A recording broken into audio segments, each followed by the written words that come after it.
Mr. Chairman, you're free to start. All right, give me 1 second here. Let me I have it on my computer. They did, but they did, but I don't use my computer. make sure I got my stuff right here. Good afternoon. I would like to call the meeting to order. Welcome everyone to the July 13th meeting of the City County Planning Board. Would you please stand and join us in the Pledge of Allegiance? I pledge allegiance to the flag of the United States of America and to the republic for which it stands, one nation, under God, indivisible, with liberty and justice for all. Thank you. Our first order of business today will be the consent agenda. These are items for which the petitioner is requesting withdrawal or continuance, or items for which staff has recommended approval and no one has signed up to speak in opposition. For public hearings today, each side will have a total of 12 minutes. There will be no rebuttal period.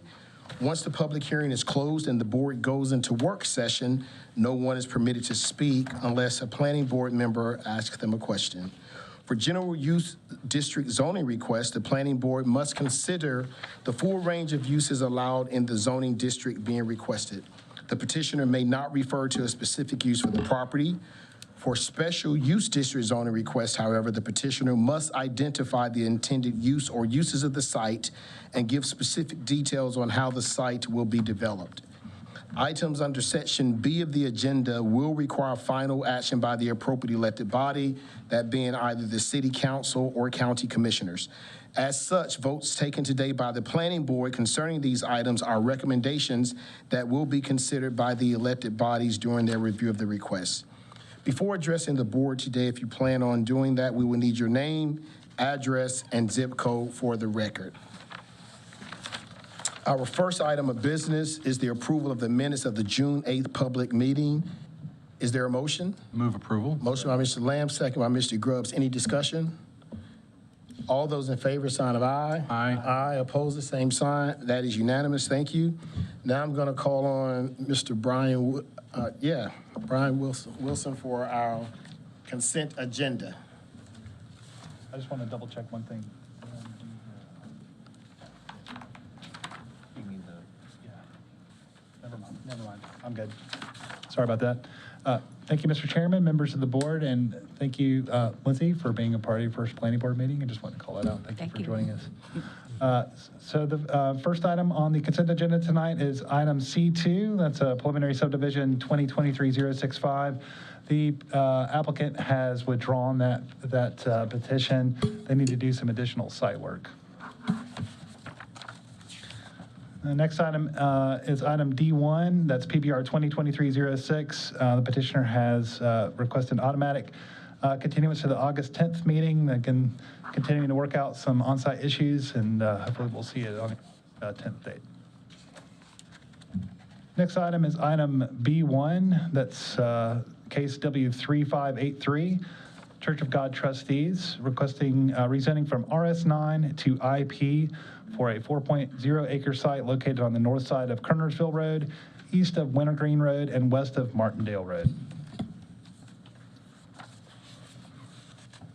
And I'll go ahead and go to the aerial. You can see the site is developed with an existing church. The site is surrounded by RS9 to the east.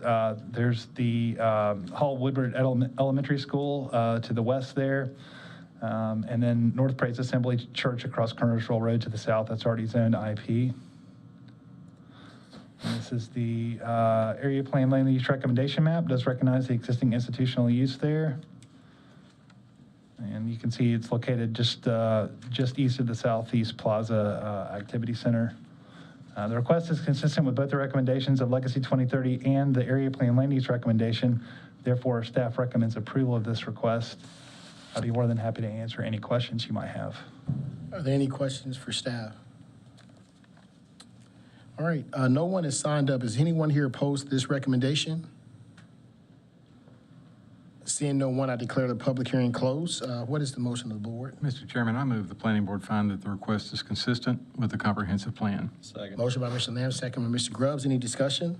All those in favor, sign of aye. Aye. Aye, opposed, the same sign. That is unanimous. Mr. Chairman, I further move the planning board recommend approval of W 3583. Motion by Mr. Lamb, Second. second by Mr. Grubbs. Any discussion? All those in favor, sign of aye. Aye.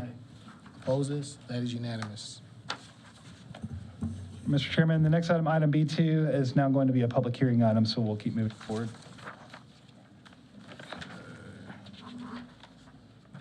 And this will also, item B4 will also be, B3 and B4 will also both be public hearing items, so we'll continue moving forward. Moving on to item B5, that's case W3587. Petitioner is Suso for Harper Hill LP, requesting a rezoning from PBS to GBS. It's a 0.54 acre site located at the southeast intersection of Country Club Road and Vinegar Hill Road. As you can see on the location map, the site is entirely surrounded by commercial zoning districts. And this is an aerial showing the developed shopping center there on the south side of Country Club Road. And this is the proposed land use map recommending the site for commercial land uses as being used for today. And again, it's a part of the Harper Hill Commons Activity Center. This is the proposed site plan illustrating the existing commercial building and parking area. The purpose of this request is rezoned to a commercial zoning district that allows the additional use of kennels indoor. Additionally, the petitioner is requesting a relaxation of setback requirements to a 0-foot reduction. The GB district already allows a 0-foot setback.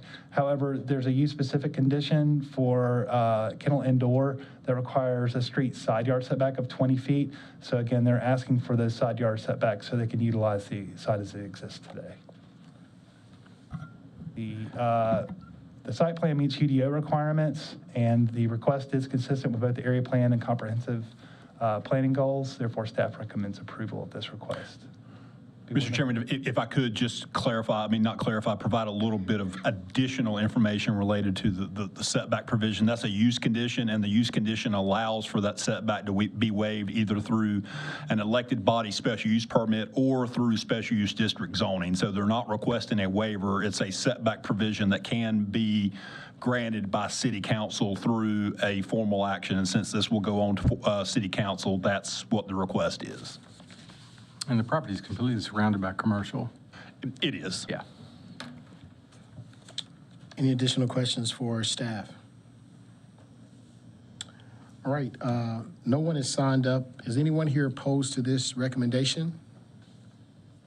Seeing no one, I declare the public hearing closed. What is the pleasure of the board? Mr. Chairman, I move the planning board find that the request is consistent with the comprehensive plan. Second. Motion by Mr. Lamb, second by Mr. Grubbs. Any discussion? All those in favor, sign of aye. Aye. Oppose the same sign. That is unanimous. Mr. Chairman, I further move the planning board recommend approval of W 3587. Second. A motion by Mr. Lamb, second by Mr. Grubbs. Any discussion? All right, all in favor, sign of aye. Aye. Oppose the same sign. Thank you. Mr. Wilson, before you continue, I did not recognize Mr. Larson. I just noticed you were here, sir. Councilmember John Larson is here. Thank you for joining our meeting today. Sorry, I did not see you. I was rushing in. I was a little late. But good to have you at our meeting. All right, you may continue. Thank you. Thank you, Mr. Chairman. Your next items are moving forward on item C1. This is preliminary subdivision 2021-092. That subdivision was already approved. What they're requesting here is a formal withdrawal of a portion of that preliminary subdivision. It's actually lots 190 and through 219 from that preliminary subdivision approval. The portion they want to withdraw is approximately 30.6 acres. It's located at the northern terminus of Young Acres Farm Road. It's right there off of Ransom Road. Just to give a little bit of additional context, you can kind of see the originally approved PRD site plan there, and they're wanting to withdraw that portion right there. So it's 30 lots. And this is another exhibit showing the portion that they're going to be, they're requesting to remove. Just to, in case you were wondering, when this came back through the original approval, that area had to independently meet all the PRD requirements, so withdrawing this doesn't create any issues with the remainder. Therefore, the request is consistent with the UDO, and staff recommends approval. So both those two phases had to meet PRD requirements independent of one another. That's correct. Move approval. Second. Motion by Mr. Lamb, second by Mr. Grubbs. Any discussion? All those in favor, sign of aye. Aye. Opposed, the same sign. That is unanimous. Thank you very much, Mr. Chairman. The next item is item C3. It's preliminary subdivision 2023-069. It's the Gray Oak subdivision. This is a proposed 15-lot subdivision in an RS7 zoning district. You'll probably recognize this from the general use rezoning from a couple of months ago, and that was recently approved. The site is 5.09 acres in size, located on the east side of North Cliffdale Drive between Country Club Road and Guinevere Lane. This is the proposed preliminary subdivision, again showing 15 single-family lots. They do propose, let me get my pointer up here for you just so I can, bear with me. They're showing one male kiosk area with the attendant parking. They are showing, proposing one stormwater device here behind lot 10, and that ultimate drainage will go back to this common area. That's going to be the remainder for their tree save and common open space. So that ultimate drainage will outlet towards Silas Creek Parkway. There's one single entrance. Just to let you know, although they needed the RS7 zoning district for the proposed lot size, the density is approximately 3.02 units per acre, which is below what the max would be allowed in RS9. The site plan meets UDO requirements, and staff does recommend approval of this request. Move approval. Motion by Mr. Lamb, second by Mr. Grubbs. Any discussion? All those in favor, sign of aye. Aye. Opposed, the same sign. That is unanimous. Thank you, Mr. Chairman. The next item on the consent agenda tonight is item D2. That's PBR 2023-12, Heritage Station. This is a 101-lot planned residential development proposed in city RS9 and county RS20. Just a little clarification, it did show up probably in your agenda packet as a 98-lot preliminary subdivision. They were able to get 3 additional lots in there through the site plan review process. The site is located on the south side of Teague Road between Hartsoe Road and Fox Meadow Lane.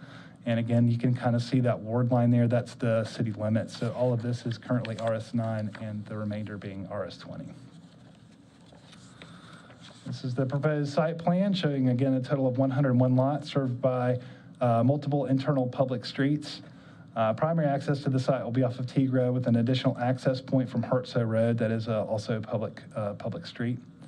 An additional street stub to the east that's planned south here is proposed to provide future interconnectivity.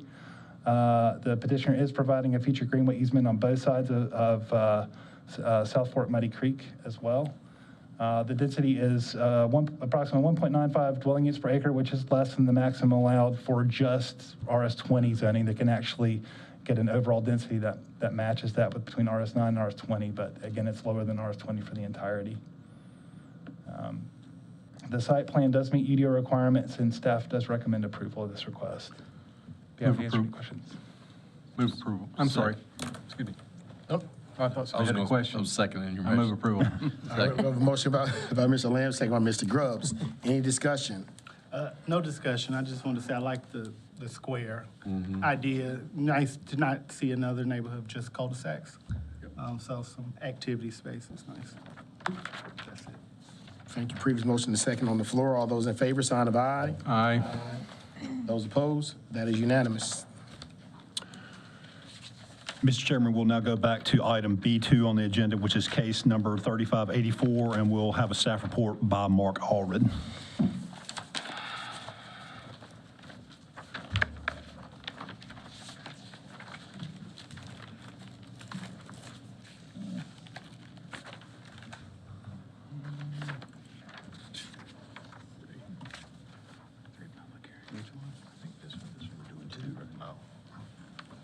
Right.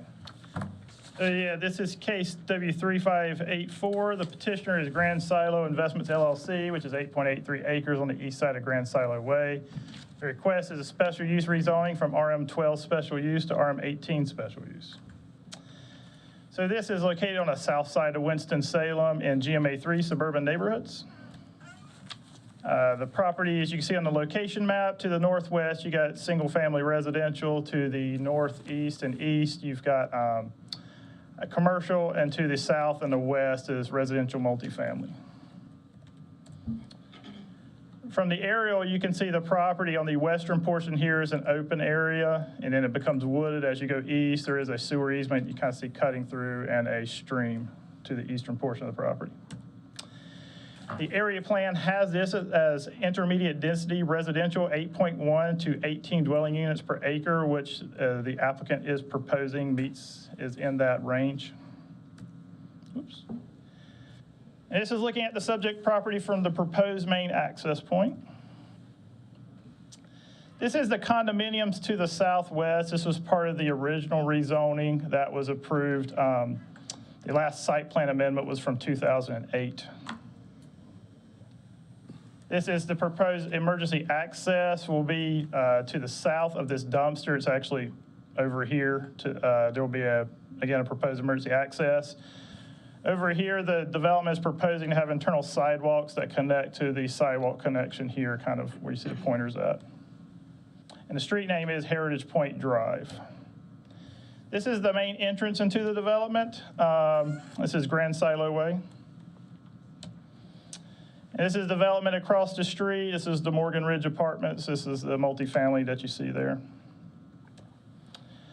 Okay, so this is the original W2968 site plan that was approved again back in 2008. This is the existing condominiums you saw in that picture there.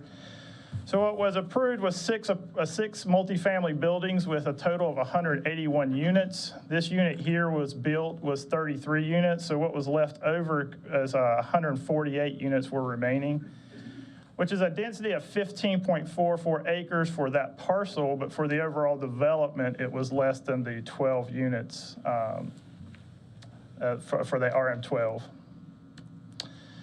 This is the site plan that's being proposed. So it's five apartment buildings, two of them being a 3-4-story split. So two of these buildings here are above the 45-foot max height that you can have in RM12. The total units is 120 units, so it is 28 less than what was approved, again, back in 2008. So the density is 13.6 density units per acre. There is 3 private streets. I will say this one only has 1 public access point. The previous one had 2. What is proposed here is a emergency access only, so there will be a security gate here. Let's see, what else? We got on the northwest section, there is a 15-foot type 2 enhanced buffer yard with Leland cypress trees going across and a 6-foot opaque fence. And the building that the apartment building that's closest to single-family homes is only 2 stories. So this is 2 stories, these 2 are 3, and then again, a 3-4 split that we talked about before. And this is the elevations for that 2-story building that was, again, closest to the residential homes. This is the 2 3-story buildings that were sort of in the middle of the site plan. And this is the 3-4-story split that's to the eastern section of the property, with that 4 stories being, this is the rear elevation looking from the east. So staff believes this request is consistent with the recommendations of the South Suburban Area Plan and Legacy 2030. The request proposes additional screening to further buffer the development against the single-family homes to the northwest of the site. And the request would result in 28 fewer units than originally approved for this portion of the development. For these reasons, staff does recommend approval and the site does meet UDO requirements. Questions? Are there any questions for staff? I just have a question. The Leyland cypress, they're still allowed in our?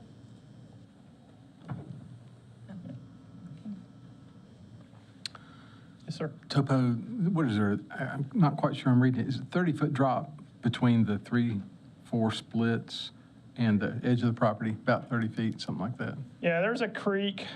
You can kind of see it. We're going through here. So that creek on the eastern part, it's for lack of a better term, the eastern portion of the property would be hard to develop. Mm-hmm. So they're not. They're leaving it as a tree save area. And you said there's only one access point, or I guess official access point? Public access would be a better word. Public, because the Yes. other one's into a parking lot. Right. That's correct. Oh, okay. This is for emergency only, it's for fire trucks and, Right. you know, Oh, stuff okay. like that. Any additional questions? All right, thank you. We will have a public hearing unless we have Luke Dickey here to speak as a proponent. And it looks like we have one in opposition, Rick Epperson. So Luke, if you'll come up, and you know the drill, state your name, address, and zip code for the record. Slowly but surely. There you go. Chairman, members of the board, Luke Dickey with Stimmel Associates, 601 North Trade Street, Suite 200, Winston-Salem, 27101. Thank you for this opportunity to get before you again this afternoon. And so I just got a really kind of brief presentation because Mr. Allred basically covered all my talking points in regards to this. But I will start off with, we did have a neighborhood outreach. We reached out to about 114 property owners and neighbors within 500 feet of the site. We did host it online. We had 34 of those neighbors reach out to us to attend the meeting, with 2 of them that could not attend, and we provided them information and questions that they had. So we actually did have 34 then attend that meeting where we kind of gave them a brief overview, and I'll share those same plans with you, and those were in your packet report as well from that standpoint. The zoning history of this is, this was originally zoned back in 2003. So that was when it was brought in as a total complete package. That was zoning case 2602. And so what's highlighted is that what was known as really kind of the phase 3 of this project, and it was always called for apartments to be located in that vicinity. As Mr. Allred had mentioned, then in 2008, came back with a site plan amendment where he changed kind of the overall plan for this, kind of the orientation of the buildings, and kind of worked out for what that would have been in that same area. It was 181 units. However, in the city council meeting, this plan showed a 3-story building up against that single-family residence. In the council meeting, it was reduced to 2 stories. So we actually end up, you'll see different numbers that I'll show here. That's just 8 units less than what Mr. Allred had presented, because he was going off the plan that showed 181, but the approved plan was 173 from the zoning case. So again, that was 173 units approved. 33 units were constructed there at the condominium building. So 140 units were remaining in that location. Overall, our proposed site plan is pretty much identical to the 2008 plan. We just kind of twisted a couple of buildings based on new footprints. So we maintained the 2-story building up against a single-family residential. The Leyland cypress was a condition that was carried over from when we did the 2008 zoning, when we had worked with the neighbor adjacent. That's what they had wanted to see planted there. So that's what we had kind of carried that over, as well as a 6-foot opaque fence was along that section as well. Then this is updated for a new clubhouse kind of footprint and the new proposed footprints. As we were working through everything, the actual 2008 plan actually had 3-4 split buildings as well, but when they really weren't detailed out as much in that time of what the height would be of those buildings. So we kept those as we went through this phase here, and then once we got the final architectural plans, realized our average height was basically right at 50 feet, so 5 feet above that 45. So our only alternative then at that point was to request rezoning so that we can add that additional height. We know RM18, of course, permits up to 60 feet, but again, we're only proposing an average height of 50 feet once you can count in that 4th story on the back side of those units, which face the creek. Otherwise, all units are 3 stories facing internally and towards the other neighbors as well. So from that facade, looking at, we would be at that under that 45-foot height requirement for RM12. Again, we're reducing the total amount of units that was originally proposed. We're down to 120, so 20 units less. So that'll be less impact, of course, to Grand Silo Way from a traffic generation standpoint as well. In regards to the gated access off of Heritage Point, there were the condos there. This has been owned by different ownerships and it's developed over time. And during that time, there was no cross-access easements that were recorded because it was one owner.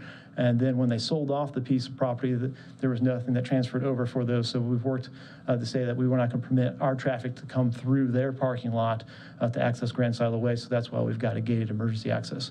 From a fire standpoint, that's okay because we're less than we're 120 units, so we're not required technically to have 2, but we obviously want to have a secondary access just in case that, for some strange reason, it gets blocked from an accident and allow emergency vehicles to get in to the rest of the site as well. And again, as I mentioned, we had carried over kind of that buffer condition adjacent to that single-family lots. Overall, again, this site has been zoned for multifamily residential since 2003. The proposed site plan is a minor adjustment to the previously approved plan to accommodate new building footprints. Proposed zoning is to address, again, the building height to provide for that 3-4 split. That's a 50-foot average height. Proposed plan is a reduction of units from previously approved plans, and this completes the last phase of the overall development plan that was approved back in 2003. So once this one part's done, then what was the Morgan Ridge Heritage Park development plan is complete at that point. I'd be happy to answer any questions that you have in regards to it. Just had a quick question. You're talking about changing the zoning to accommodate the height with that.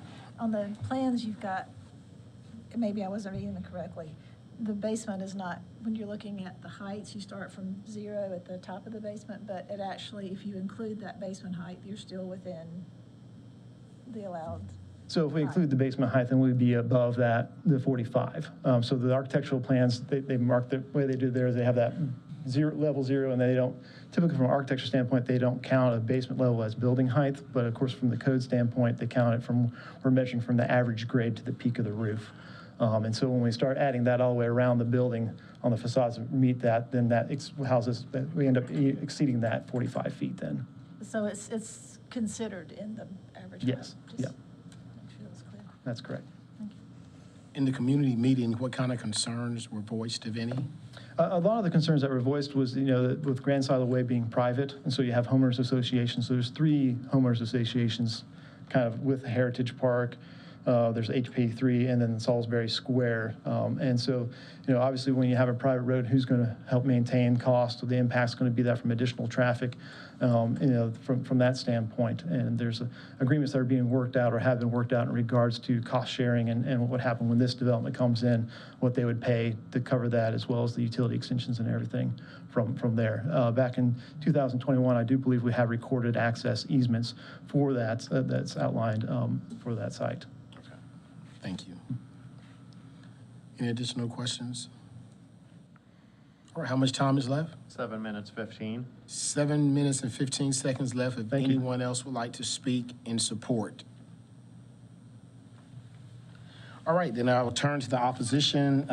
Rick Epperson, if you would approach the podium and state your name, address, and zip code for the record.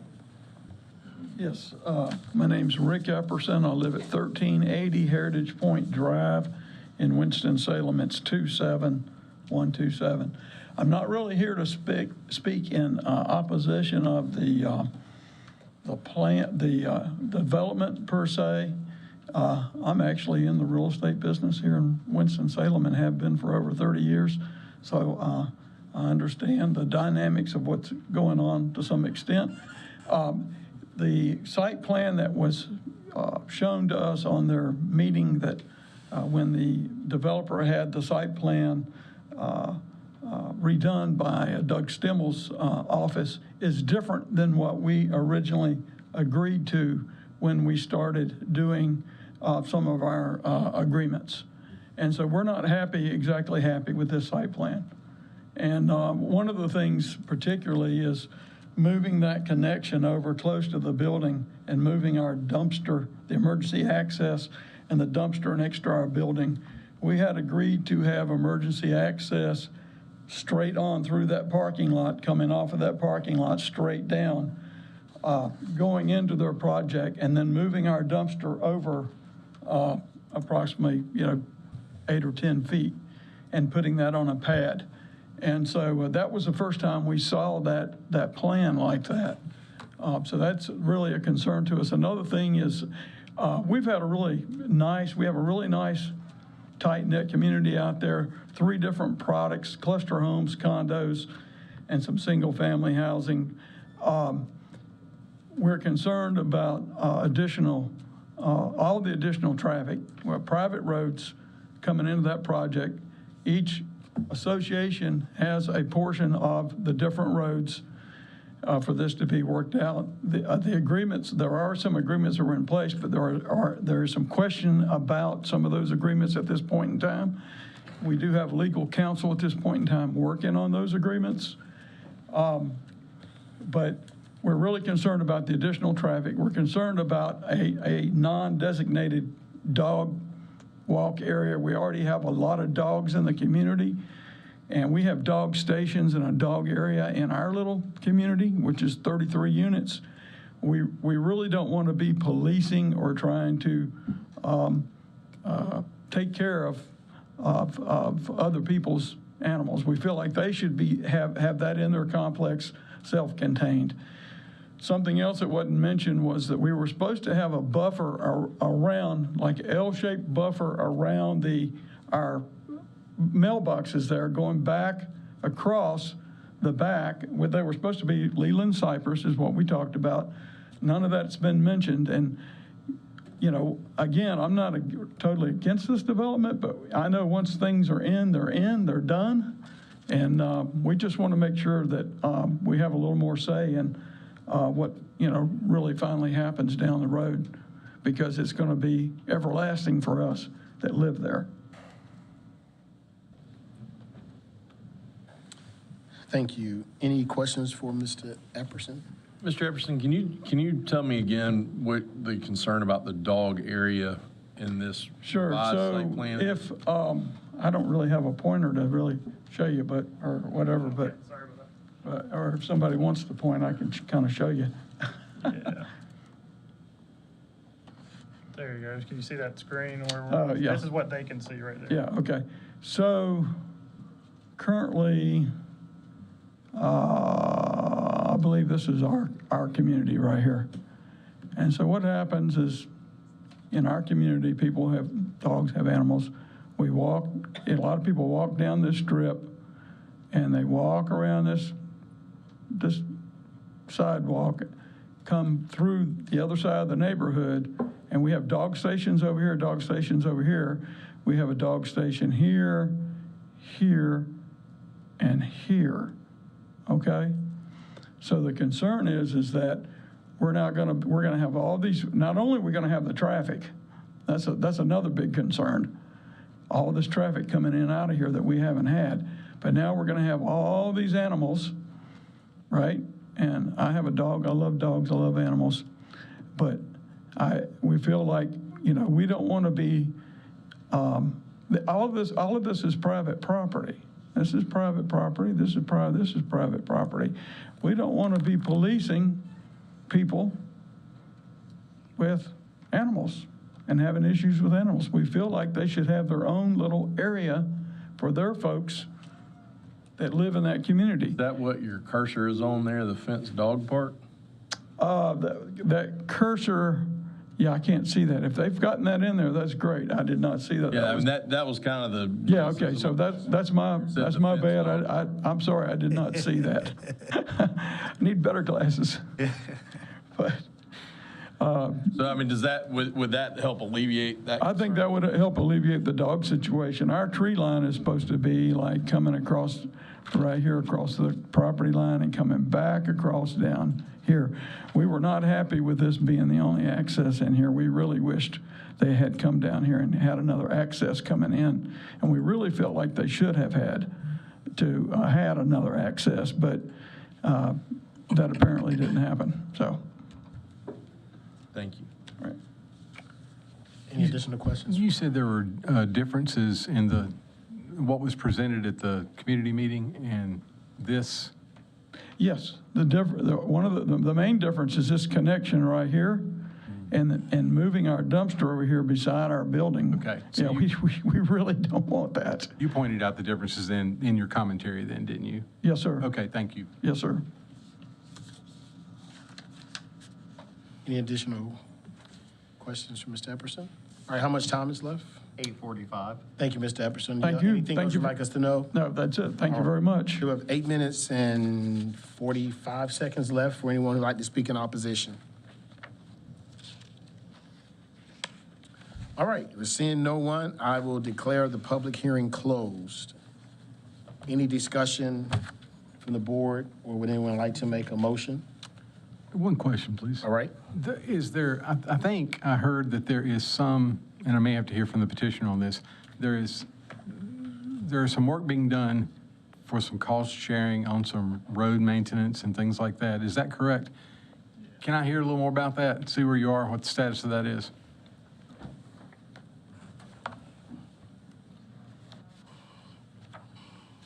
Yeah, I'll have Arthur Rebus come up to answer that question. He's here as a representative of the development team. Also, just kind of make one quick clarification. We're only proposing to make the drive connection for emergency. The existing dumpster is up at the end of what was Heritage Point Drive. We're not proposing to move that. We're proposing to keep that in its place instead of Current not relocating location. its location. Yep.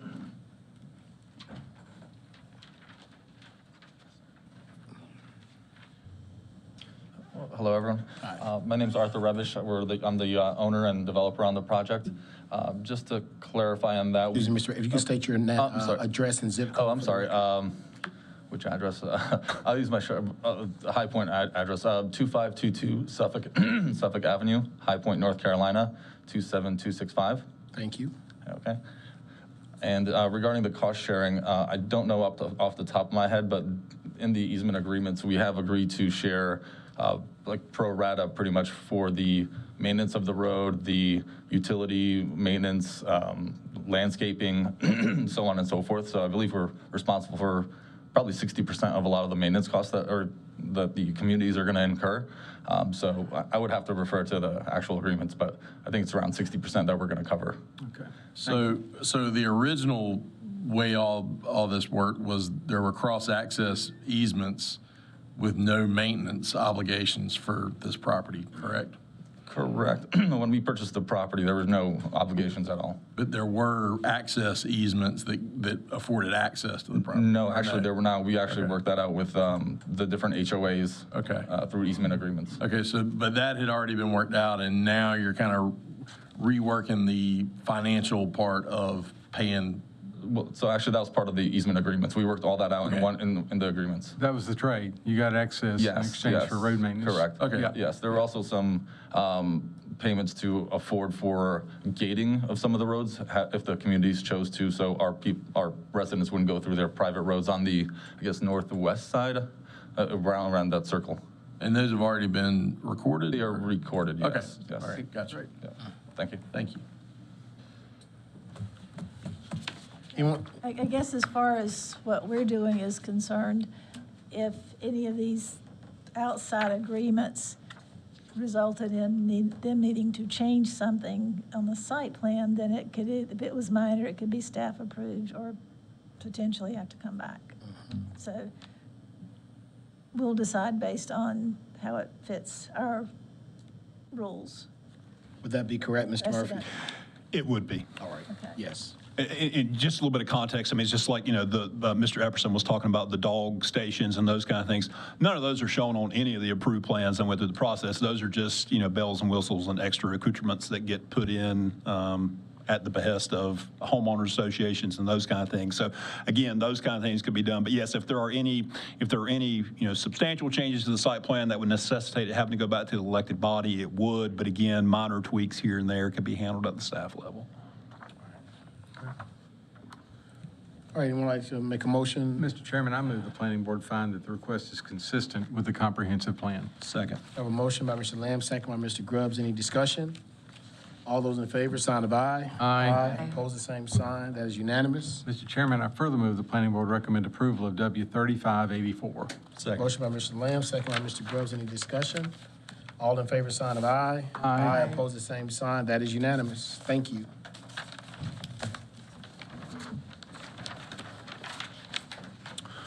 Mr. Chairman, the next item on the agenda is case B3, W 3585, and we'll hear from Nick Smith.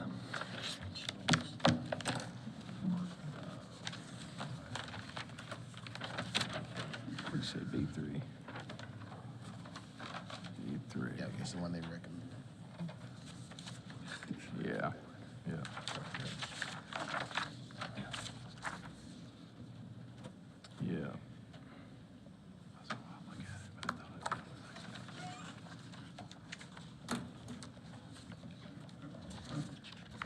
We're ready. Yes, sir. Sorry. Good afternoon, everybody. Good afternoon. This is case W 3585. The petitioners are David King, Philippa King, and Mitchell Hinsdale. It is for 3 parcels totaling 1.67 acres at the northwest of the intersection of Union Cross Road and Solomon Drive. The request is for a special use rezoning from RS9 to limited business special use. Property is located over on the eastern boundary of the city, over on Union Cross Road, my apologies. It is located in Growth Management Area 3 suburban neighborhoods. This location map shows that there are mostly residential properties of RS9 to the north and the west, and then different varieties of commercial properties to the south and east across Union Cross Road. Just fine. The aerial shows that it is currently let me switch the pointer, my apologies. There are two residential buildings right now, one right here at the corner, one a little bit further down Solomon Drive. This parcel right now is vacant. And you can see the surrounding residential commercial uses as well, bounding the property on every side. The area plan for the properties does recommend residential single-family for the westernmost parcel, as well as offices for the two easternmost parcels that front Union Cross Road.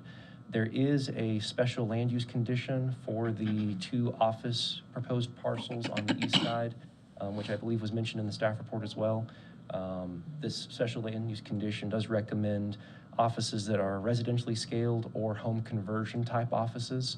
Again, just to match the residential nature of the surrounding properties to the north and the west. This is standing on Solomon Drive looking north at the westernmost subject property. Also standing on Solomon Drive looking north at the southernmost subject property directly at the corner of Union Cross and Solomon Drive.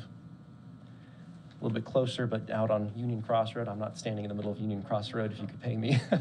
But looking west at the southernmost subject property, and then looking west at the northernmost subject property. This is the vacant lot. Both of those outbuildings that you see in the background are part of this rezoning request. The nearest one on the left is part of the nearest home, and the one farther away is part of that first home that we looked at. This is looking west along Solomon Drive. The subject properties are located to the right. I also do want to mention that as part of the site plan, they are proposing an extension of this median. The median ends just to the left here and will be extended roughly about right there. But all of this right here will be a median extended from the Union Cross Solomon Road intersection. This is looking north along Union Cross Road. You can see the rezoning sign kind of hidden in the trees a little bit. And then from the other direction, looking south along Union Cross Road, again, the subject property is to the right. This is the site plan for the subject properties. Again, I call it a focus site plan because it was kind of a smaller portion of the overall site plan, so I cropped out this part of it. As you can see, they are proposing a self-service car wash or an automated self-service car wash. The orange right here is the current median. This red highlights the extension of the median down Solomon Drive. This property will be a right turn in, right turn out only in terms of access. Kind of just going through real quick on the journey through the property. Once you turn in, you'll be going towards in this case, towards the east. There are bug prep parking spaces right here. Over here are the pay stations. The car wash building is right here, and this center part is the vacuum spaces that clients can use to vacuum out the inside of their cars.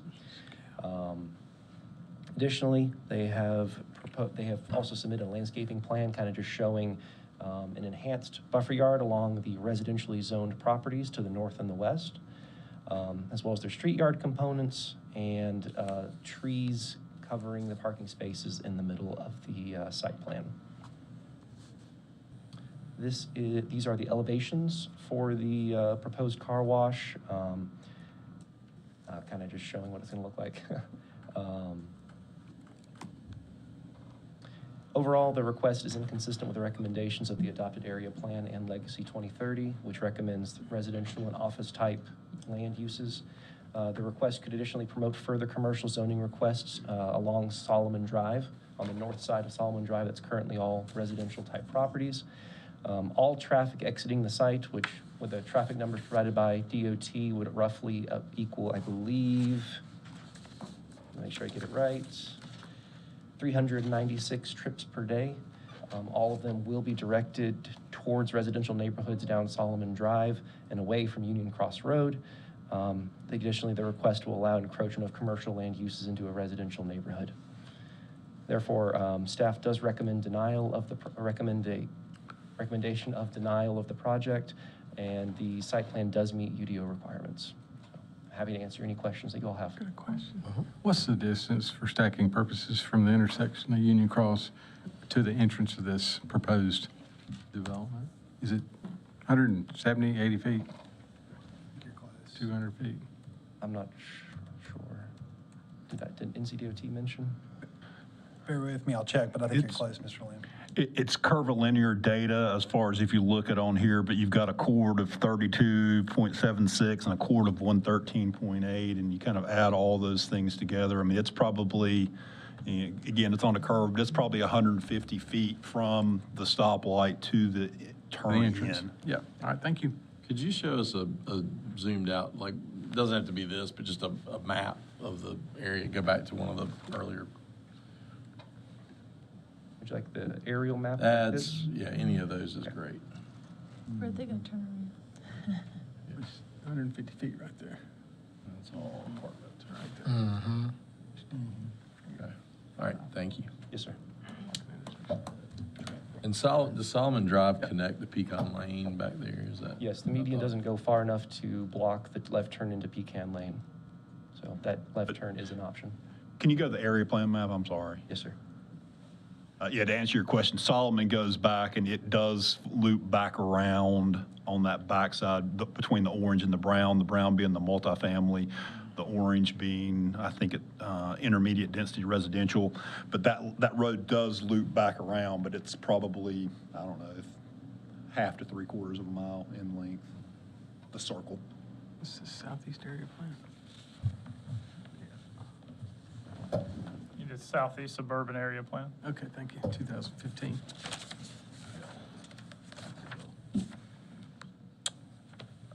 Thank you. Any additional questions for staff? All right, thank you. All right, we will have a public hearing on this. Thus, we have 4 proponents, 1 in opposition.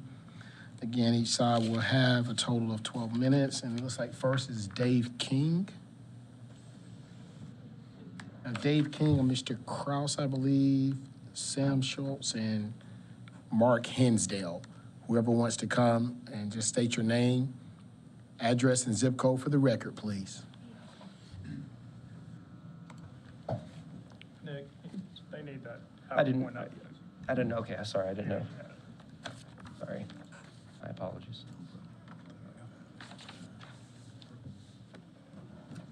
There you go.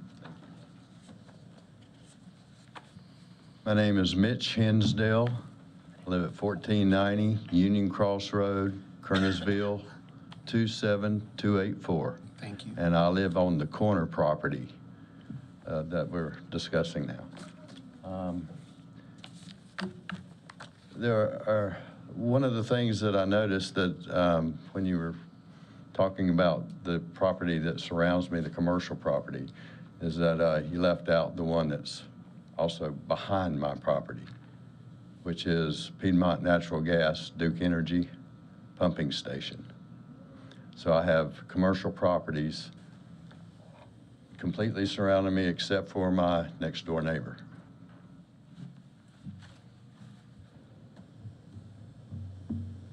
And some of the issues that I have are, first of all, the noise from where I'm living is, my front yard used to be 60 foot long and is now 12 foot. And since the Union Cross Road got expanded, they're pretty much right in my living room. And the noise continues day and night, loud motors, loud music, and that's just coming from Union Cross Road. And then as you turn into Solomon Drive to go to everything that's across the street from us, we have no barriers who live on Solomon Drive from the noise that comes from the Quality Mart and people pulling in there with, you know, loud radios and things, just, I mean, blaring. The noise level is intense. It's not suitable for any sort of dwelling. It was a nice, quiet place years ago. I grew up there. And I can barely get to sleep.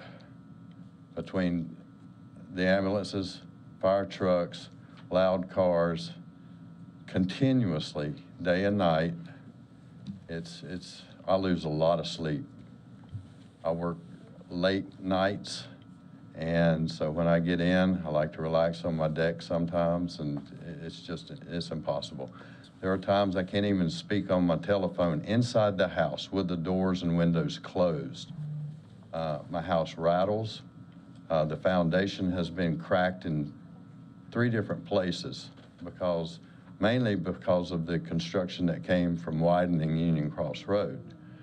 But since then, the pounding of the big trucks coming by and hitting certain things, whatever's in the road, but they literally shake my house and my windows. And this goes on day and night.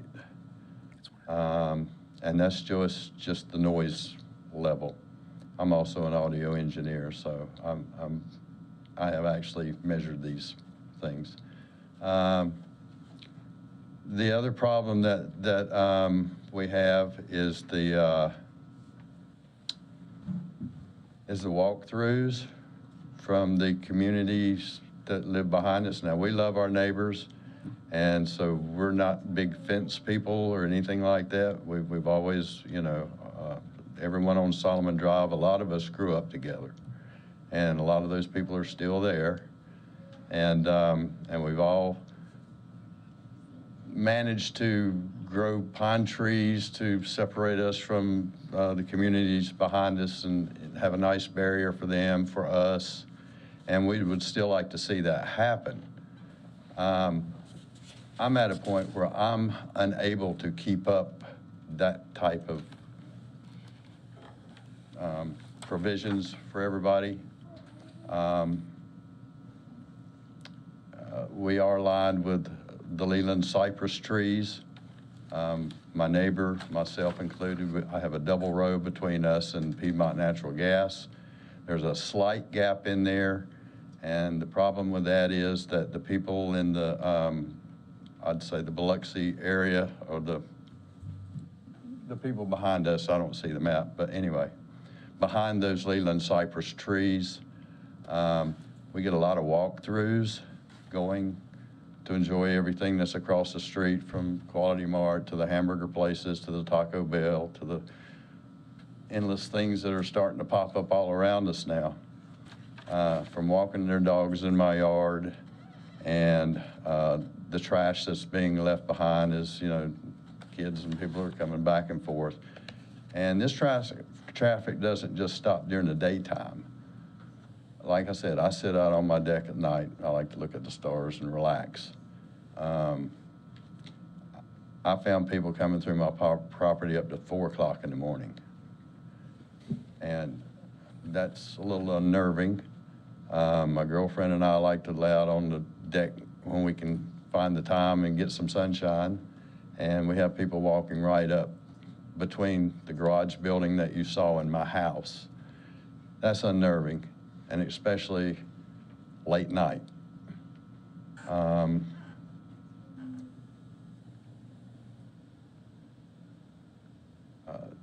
The traffic flow seems to, although there is constant traffic up and down Solomon Drive now, they do have another out by taking Pecan Lane if they want to go towards the Colonelsville area. Brings them out on Sedge Garden Road, Hastings Hill, Sedge Garden Road. And so it's not like they're just trapped in there and can't get out. As far as an office space going in there instead of a more valuable commercial piece of property, I think they would have a hard time with just the noise level. My fiance, she works from inside my living room sometimes. She can work from home, and it's unbearable. She has to do meetings with people all over the world, and basically she gets shut down on a lot of her meetings because of the noise level and the pounding and the shaking of the property. It's really, it's been like this for over 5 years, so I'm stressed most of the time for lack of sleep, lack of feeling like I have to stay up to watch my property, and just other things like that. And first of all, I would like to say I thank you all for being here and for hearing these requests. And we do care about our neighbors. I'm not trying to put anybody down at all. We want everybody to come out satisfied with your decisions on this. So that's pretty much what I have to say about it. Any questions for Mr. Hinsdale? This would be an open 24 hours for unattended who goes to, or how does it operate? The car wash? Oh, the car wash? Yeah. I think, I can come answer that question now, or I'll address it in my remarks. Your remarks will be fine. Thank you. yes. I'm not. All right. Thank you. Well, I thank you all. All Thank right. you. How much time is left? 4.5 minutes. 4.5 minutes.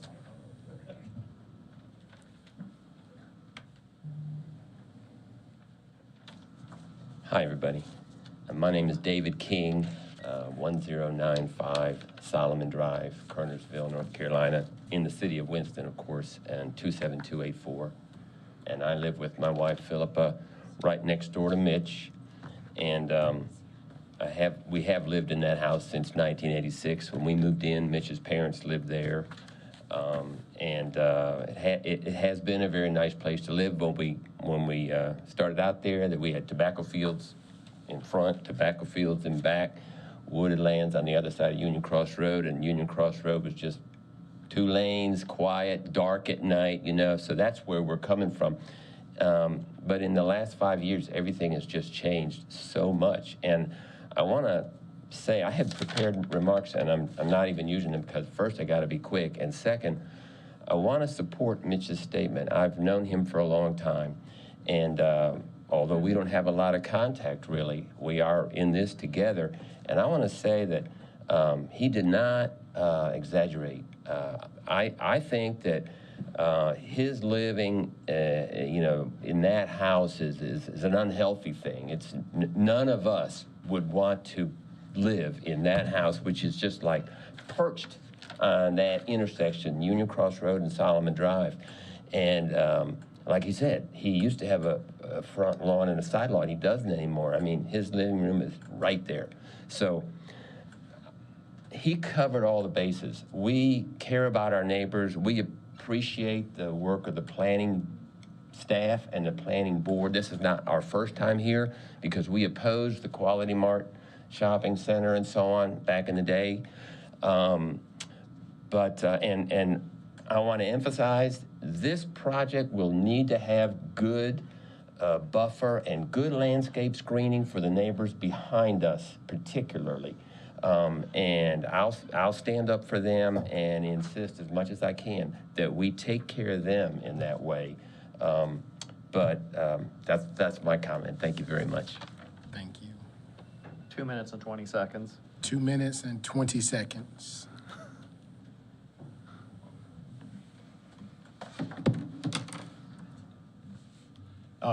Good evening, Madam, Mr. Chair and Planning Board members.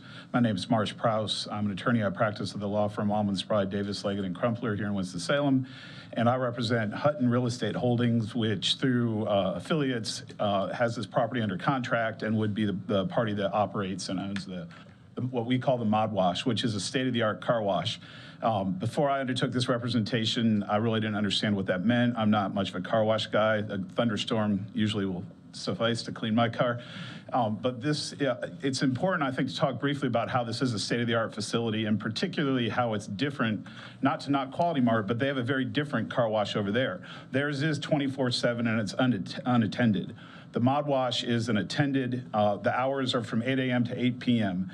And it incorporates this big tunnel. That's the long rectangular building that you see on the site plan.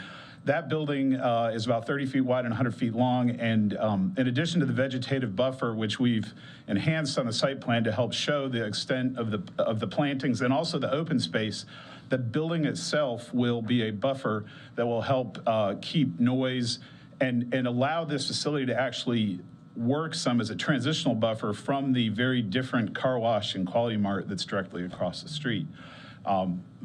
My company, my client, we certainly want to do what we can to help Mr. Hensdale and the Kings get out of their property.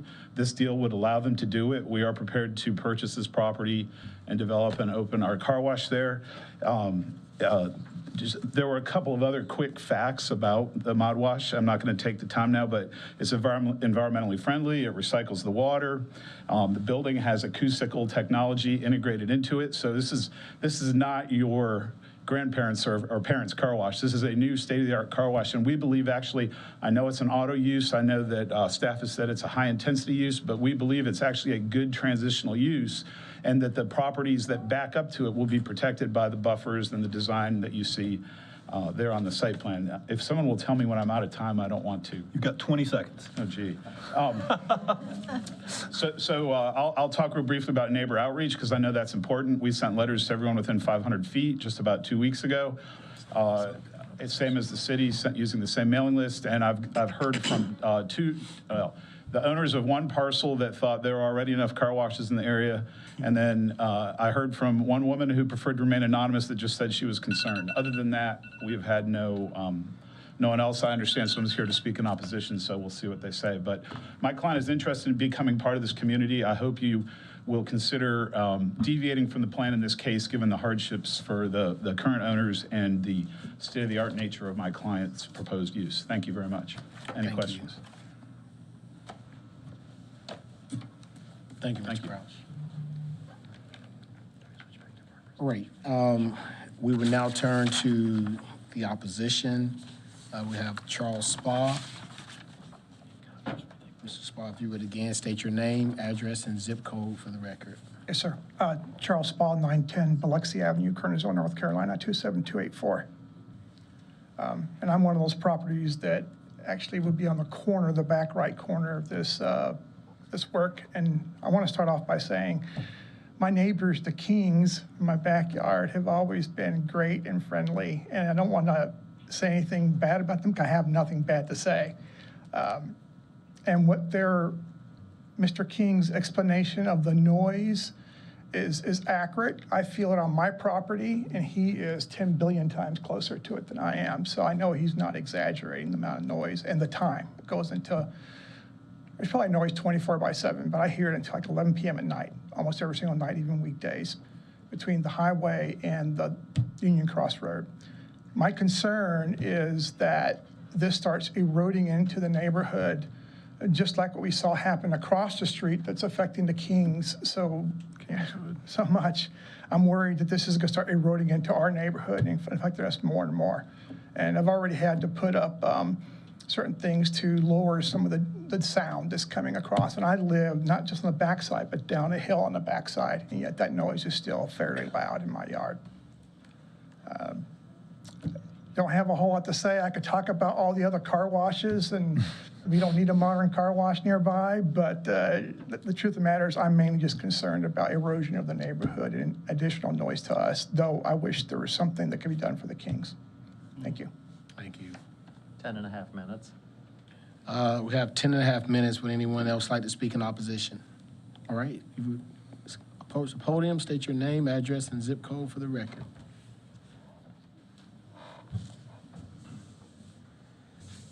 My name is Jordan Wilson, and I live at 475 Silver Creek Trail, Kernersville, North Carolina, 27284. And I'm also a licensed broker in this great state of North Carolina.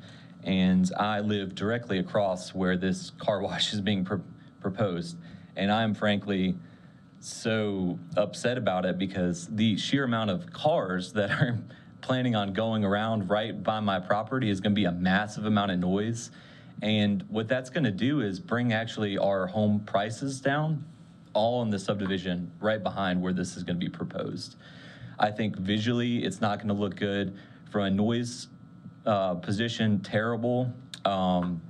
It butts up right to my neighbor's property, and who wants to live right behind a car wash?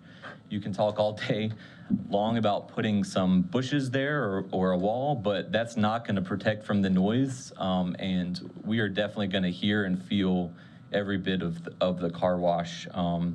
So I definitely want to back my neighbor in opposing this zone change for this use. Thank you. Any questions? How much time is left? 9.5 minutes. 9.5 minutes left. If anyone else would like to speak in opposition, we have 2.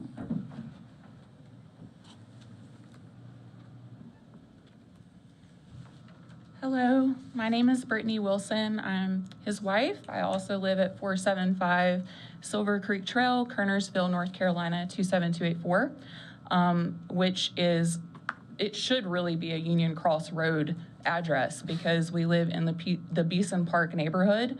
That is our HOA community with over 200 homes in our neighborhood.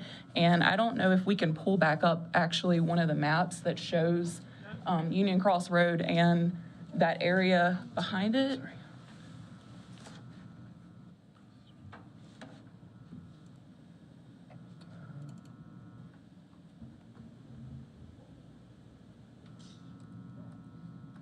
One like that? Yeah, is there a way that I can point? Yes. Forgive me, I know technology, but I'm gonna try my best Yeah, there's to a show laser. you. Yeah, it should show up here as well. Is this the proposed site? Yes. This is our house. Yeah. Right there. And it's now cul-de-sac.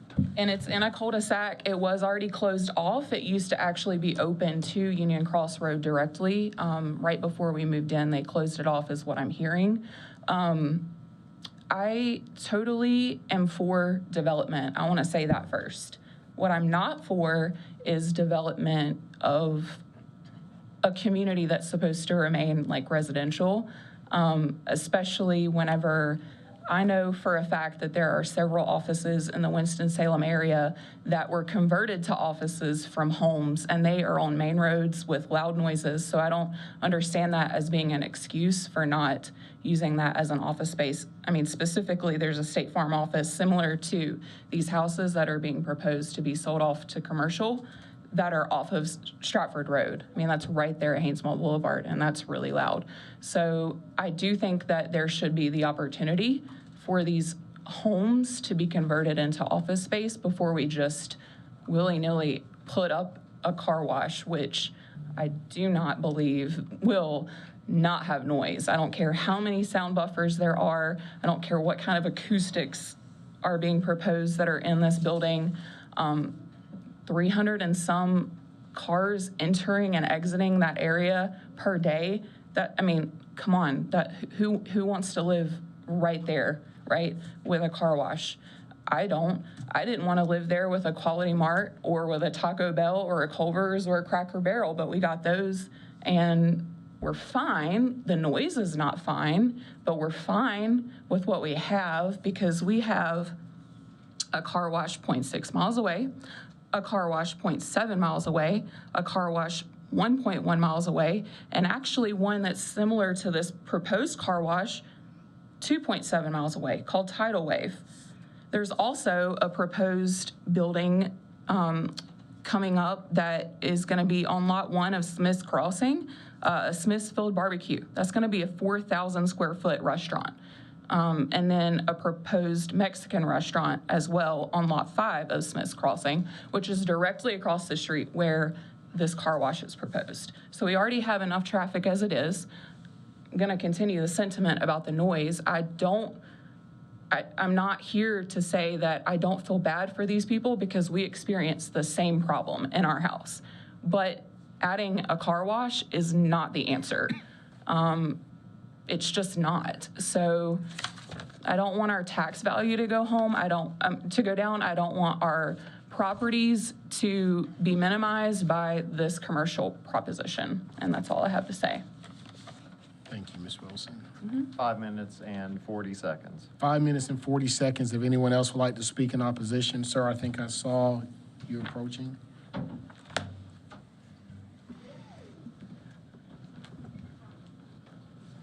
My name is Al Ward. I live at 450 Silver Creek Trail in Kernersville, 27284. I live just down from the Wilsons, 1, 2, 3 houses down. This proposal, I'll be able to stand in my backyard and look right up through the houses right behind me, and that building will be, that car wash will be visible to me. Yeah, the development that's happened out there has caused problems for everybody. There's noise, there's lights. Yes, I remember a time when it was dark. There are lights, and now there are going to be more lights right in our backyard. And so I also am just concerned that this begins a process. So this property becomes commercial. And then the people back of it, next door to it, now they are butted right up to this commercial property. And so they think maybe I will sell. And it just becomes a domino effect and cuts into that residential neighborhood that's so very important to that whole area, that whole community. And so I'm sorry for the problems that our neighbors have. I'm sorry for the traffic that goes through there. I've never cut through there, and I run that neighborhood regularly, but I'm sure that happens. And I'm sorry for that, but I don't think this is the solution, and I would encourage the board to sustain the recommendation of the staff. Thank you very much. Thank you. 3 minutes 45. 3 minutes and 45 seconds are left. Would anyone else like to speak in opposition?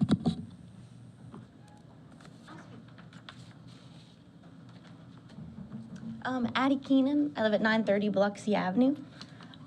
Just echoing with what everyone said. I live, you can see my house there. I live like within 250 feet of this as well. And we bought this house as a starter home. It's my first house me and my husband have ever owned. Sorry, I wasn't expecting to speak today, so I'm a little nervous.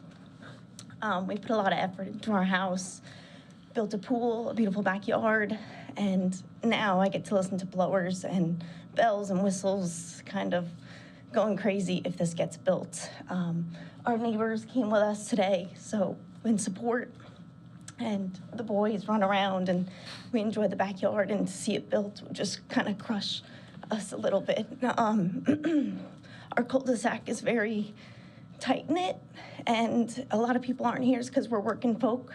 A lot of people at work right now couldn't get off. I had to leave work early to get here because this is important to us. My husband works nights. He's a police officer, so the noise is a big deal to us. So when he can't sleep, her husband's a fireman. When he can't sleep, it is really important to us. So Union Cross, it does keep us up at night, but so does Circle K, and this will only further that issue. So that's all I got to say. Thank you. Addie, if you don't mind, I know you said your address. Could you repeat your address again? 930 Biloxi Avenue. Thank you. Thank you. 2.5 minutes. 2.5 minutes left. If anyone else would like to speak in opposition.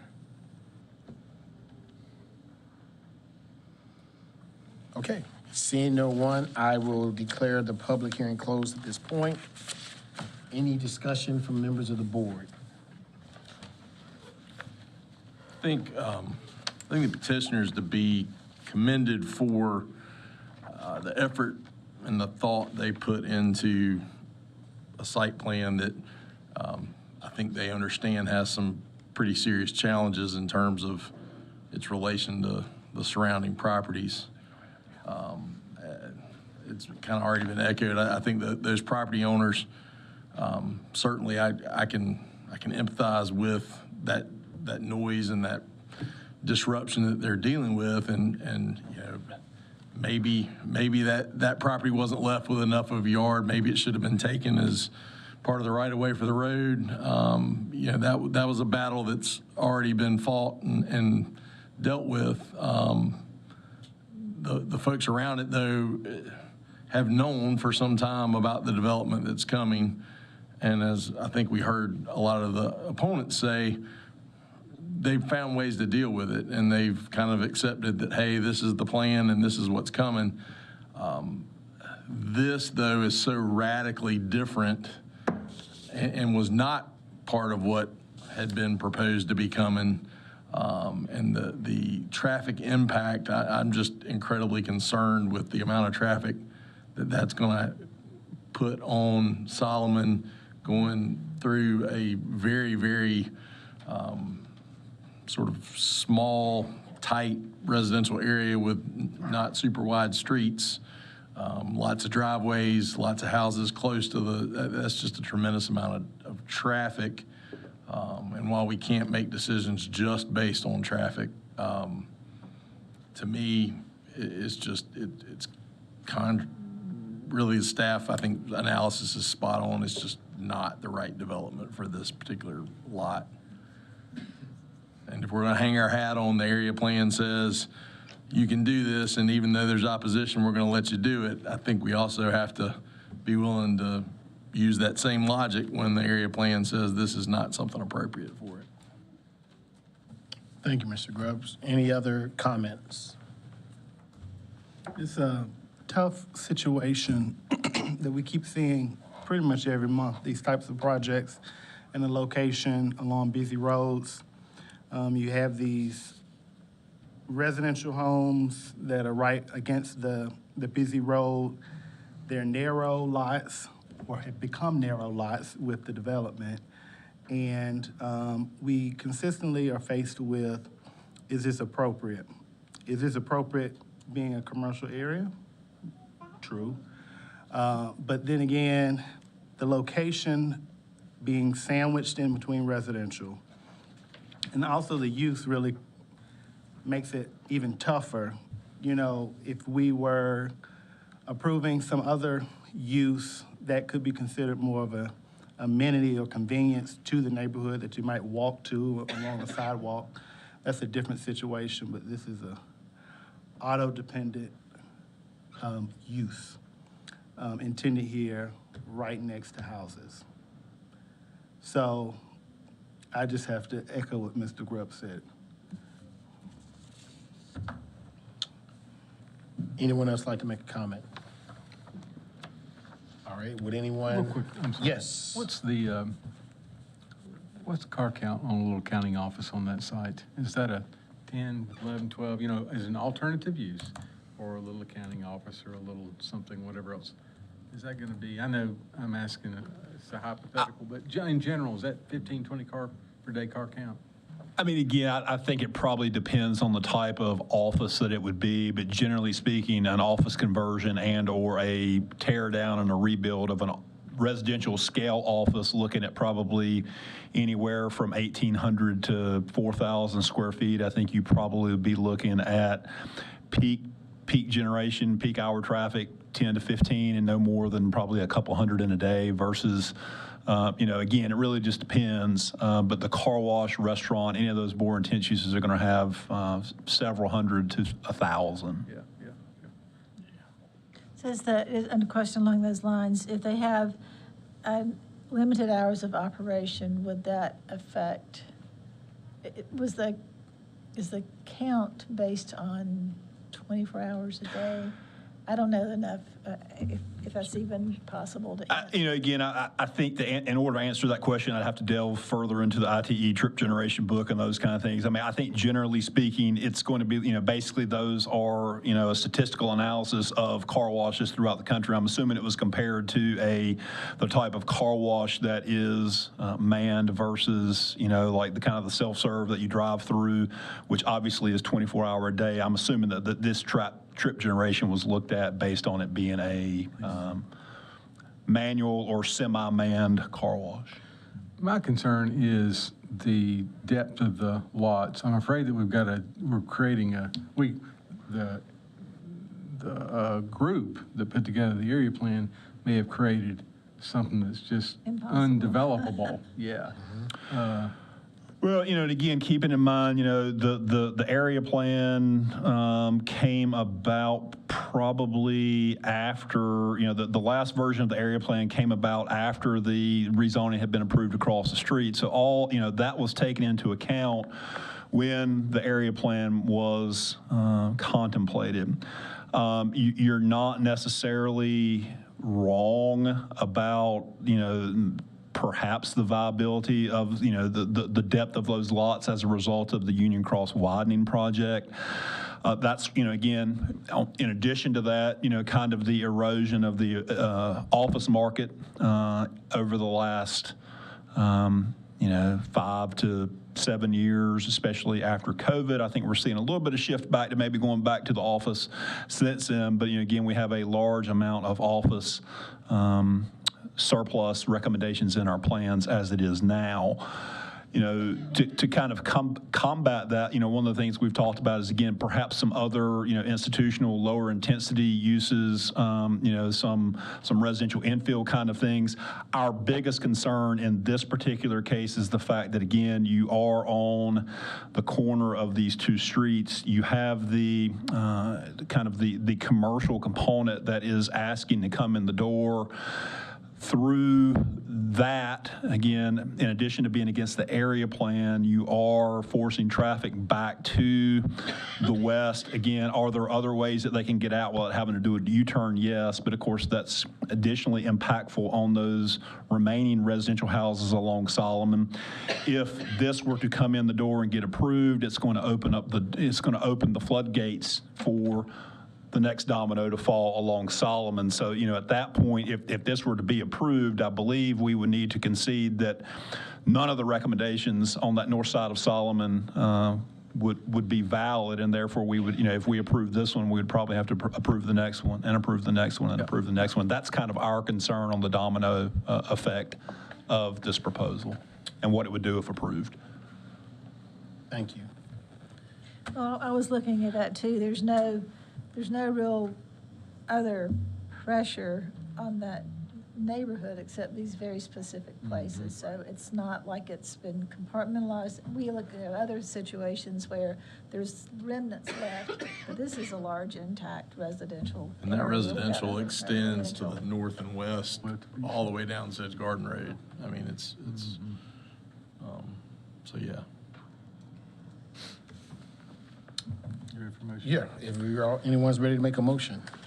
Mr. Chairman, I move the planning board find that the request is inconsistent with the comprehensive plan. Second. Motion by Mr. Lamb, second by Mr. Grubbs. Any discussion? All those in favor, sign of aye. Aye. That is unanimous. Further, I move, Mr. Chairman, that the planning board recommend denial of W 3585. Motion by Mr. Lamb, second by Mr. Grubbs. Any discussion? All those in favor, aye. Aye. Opposed, the same sign. That is unanimous. Mr. Chairman, we will now move to case B4, W 3586. And again, we'll hear from Nick Smith.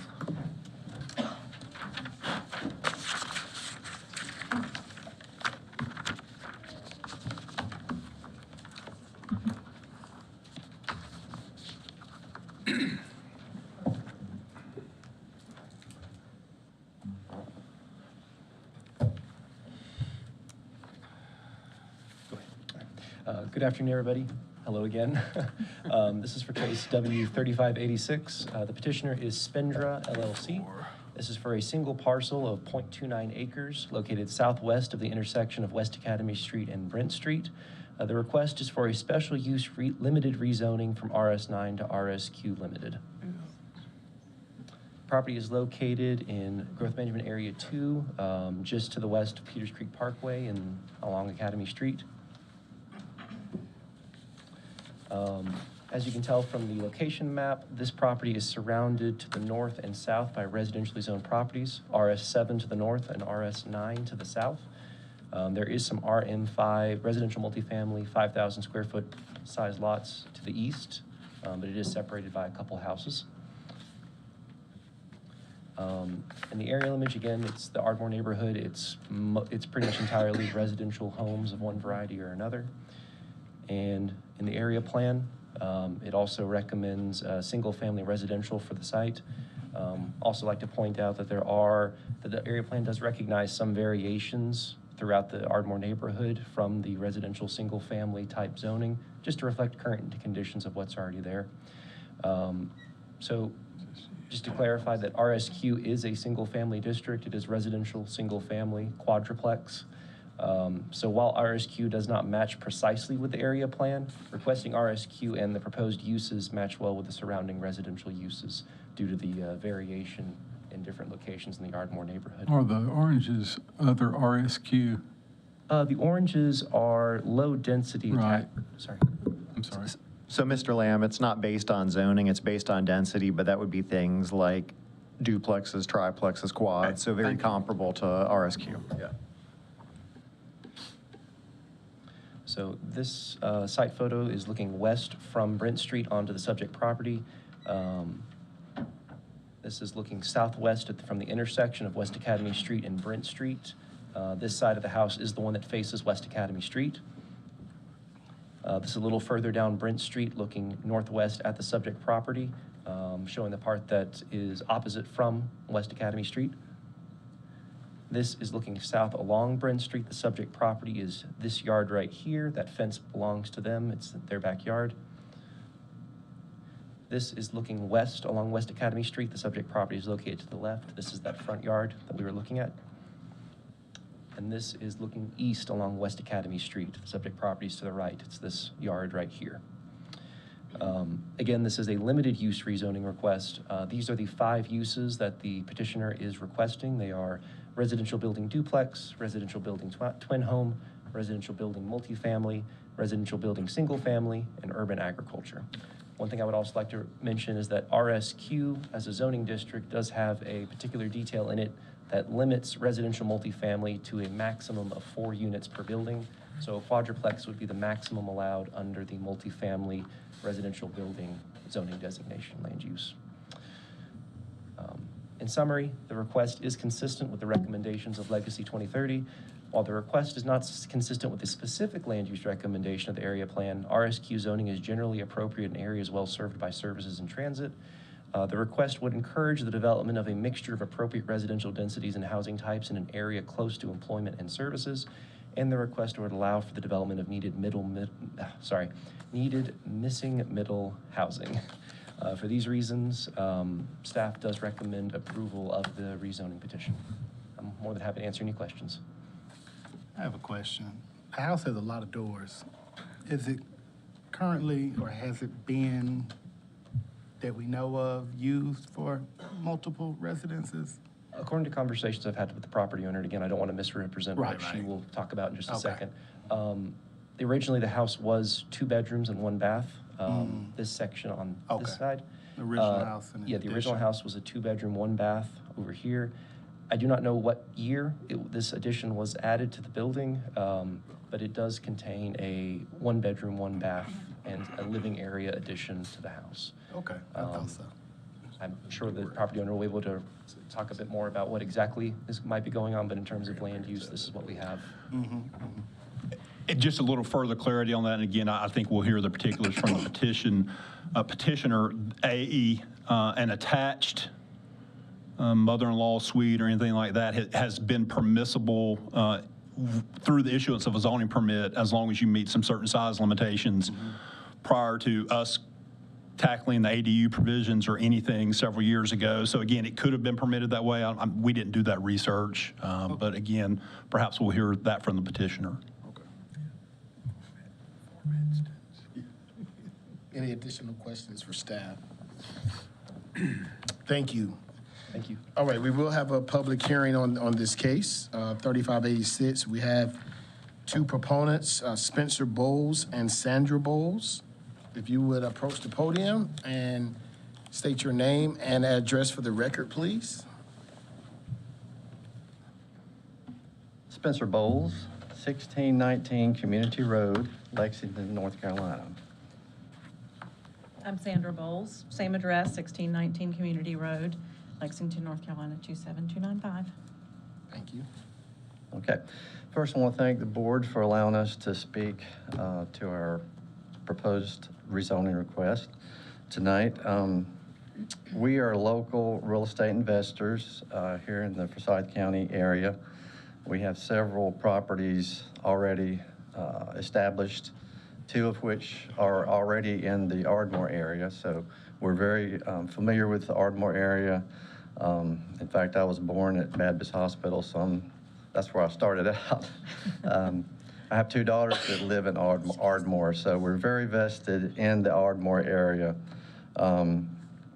We like the Ardmore area for our business because it provides a quiet, quaint family atmosphere that we like to provide for our tenants.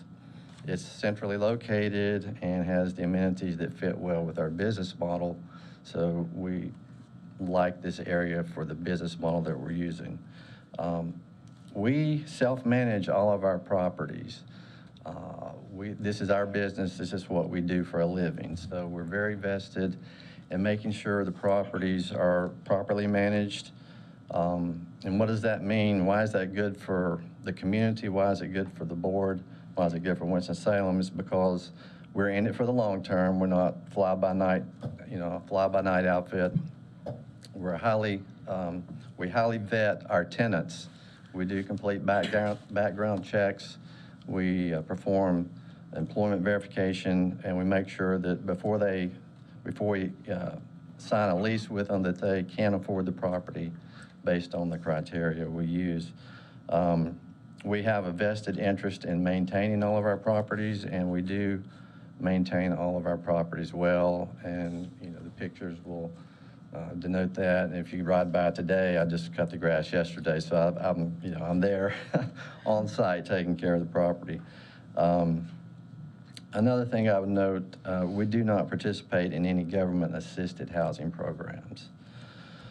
Main points here that I want to highlight are that we're local, we're long-term investors, we're hands-on business owners, and we have a strong vested interest in the integrity of the Ardmore community.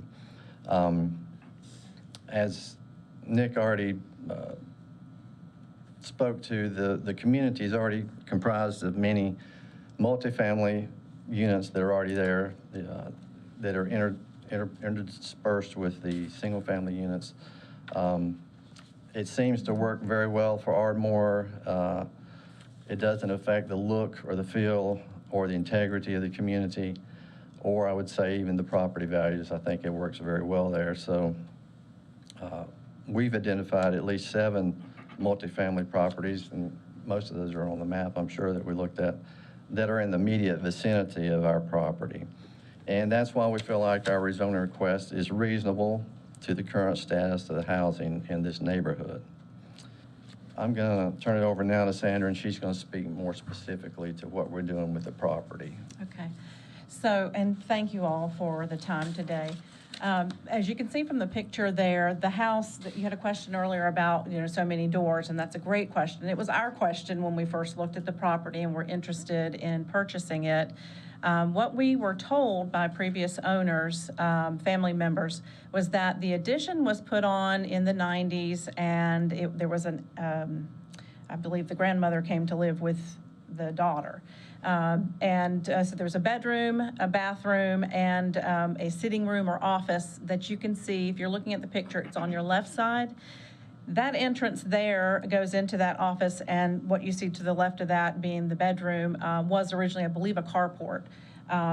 You can see from the inside of the home where the original exterior wall meets that addition. There is a bit of a drop in the floor by this amount, so you can see that. You can certainly see it from underneath the home. We decided from the beginning that this home really presented itself very suitably as a duplex. And we were interested in pursuing that, and in talking with Mr. Smith about it early in June, when just after we'd purchased it, we felt encouraged knowing that there were a number of other properties in the area already, either duplex or something to that effect.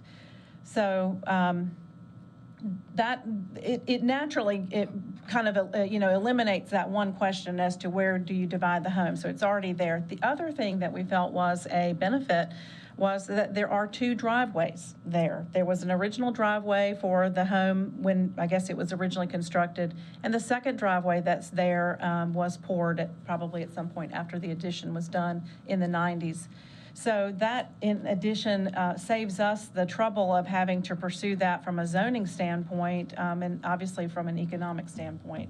So the reason why we feel like this is is important is because we know, I think all of us who live in this area, especially after COVID, housing prices and values have gone up so much that it's become impossible for a lot of people to afford a home.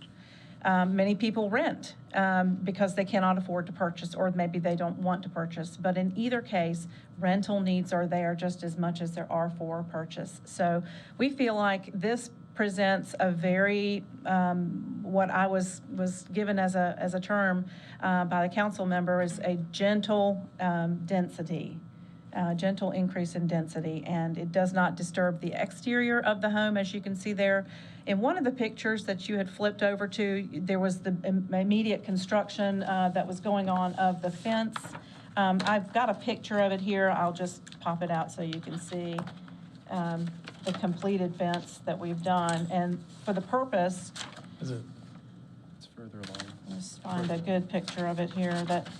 So from Academy Street, you can see that we've added a picket fence on the front side of the property. And the reason is because when a partition is to take place inside the home, the person who's in the back unit will have access to that lovely backyard and chain link fence that's currently already there. The front yard tenant would not.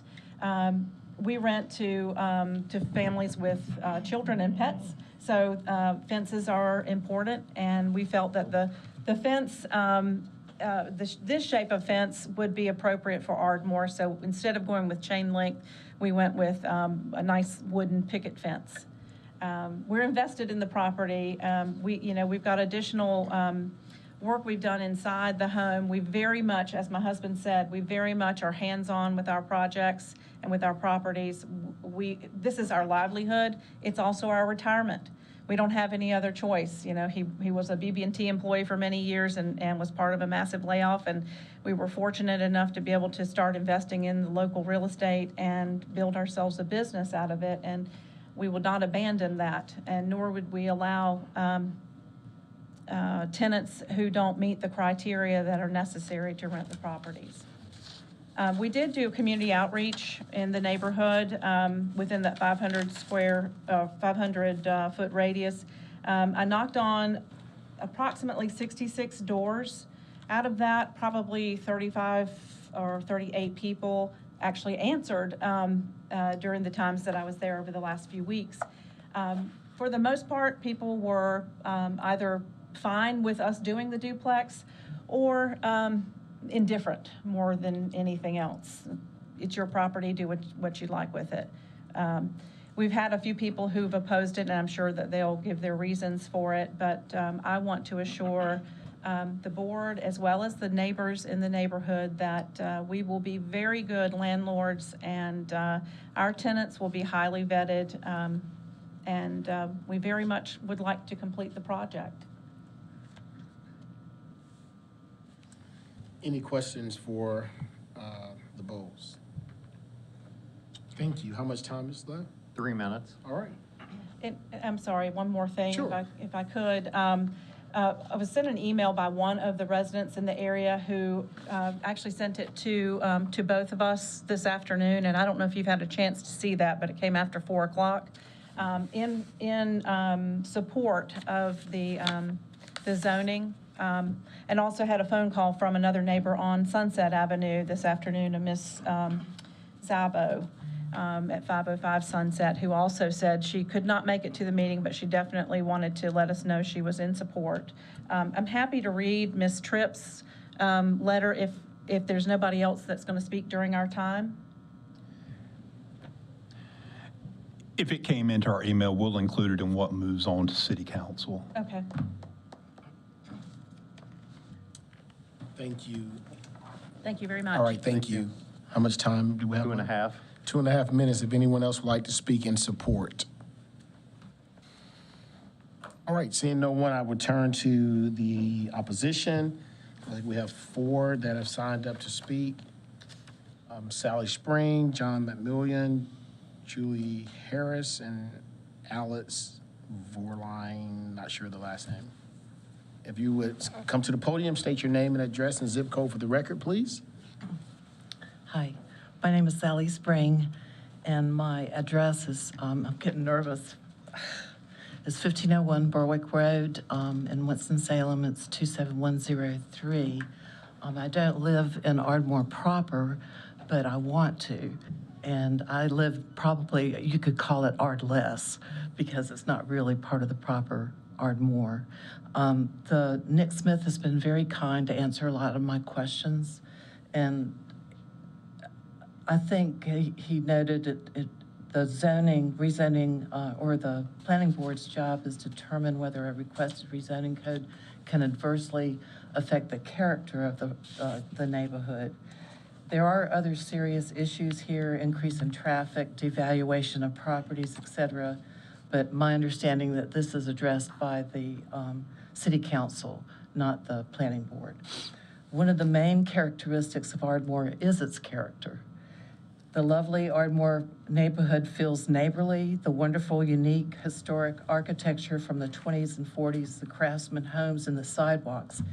Even the owners of Ardmore rental homes mostly live in this area and are proponents of the quaint and endearing charm of the neighborhood. The natural neighborhood boundaries of this particular area really stop at the busier roads. It doesn't really go up over in that large circle, and it certainly doesn't really go over to the RSQ. It's just the really walkable, or the places where people were strolling their carriages with their babies, or sort of go on the boundaries of the academy, the southern part of the academy going down to the southern part of Hawthorne, or excuse me, the east side of Hawthorne, the east side of Miller, and the southern part or the northern part of Ardsley. So we're encompassing a big area that actually the people feel like is their neighborhood. And it's mainly RS9. It really is mainly single-family residences. The interesting thing here, and also even you see people that are the medical, you have medical, educational, business, and artist professionals walking with their families and friends and their dogs. You see moms strolling baby carriages throughout, even up and down Brent Street that doesn't have sidewalks, because people drive very slowly and they look out for them. The homes are nearly all zoned RS9, single-family residential, and consist of neighbors who know and care about each other and their property. Spindra LLC has requested not just a duplex or twin home, but multifamily. Multifamily also includes quadruplex. And a request for a duplex less than a block away from 1700 West Academy was denied in 2016 for the reason that it really didn't fit in with this particular neighborhood. And it doesn't really matter what the owner's intention for the property is, as it could be sold tomorrow. It matters what can be done, the worst-case scenario, and that's what we have to look at. And Spindra actually does have a lot of investments, and they buy and sell properties. That's one of the things they do. And they have some very nice properties, one for sale in Knollwood Manor that they are flipping. The property is about, as I said, it's 0.29 acres, 12,632 square feet. It can be divided into 2 parcels, or could be. One side could be a duplex, the other side could be a single residential home with this type of code, or with a multifamily designation, and this was specifically requested. It doesn't just come. You say, I want this and not that and the other, so it's specifically requested. So a quadruplex could be built on that size lot. And the interesting thing that I found, I'm so nervous, I'm sorry, is that there are no limits to the number of bedrooms with these designations. So you could have a 3-bedroom quadruplex or a 3-bedroom per unit on the quadruplex, which give you like 12 bedrooms. And the only real limit is the height, 40 feet, and the number of parking places that you can put on this site. So per 3-bedroom apartment or 3 bedrooms within the quadruplex, per unit, you'd have to have 3 parking places. So that would be 12 parking places, which you could probably fit on there as long as you're going up.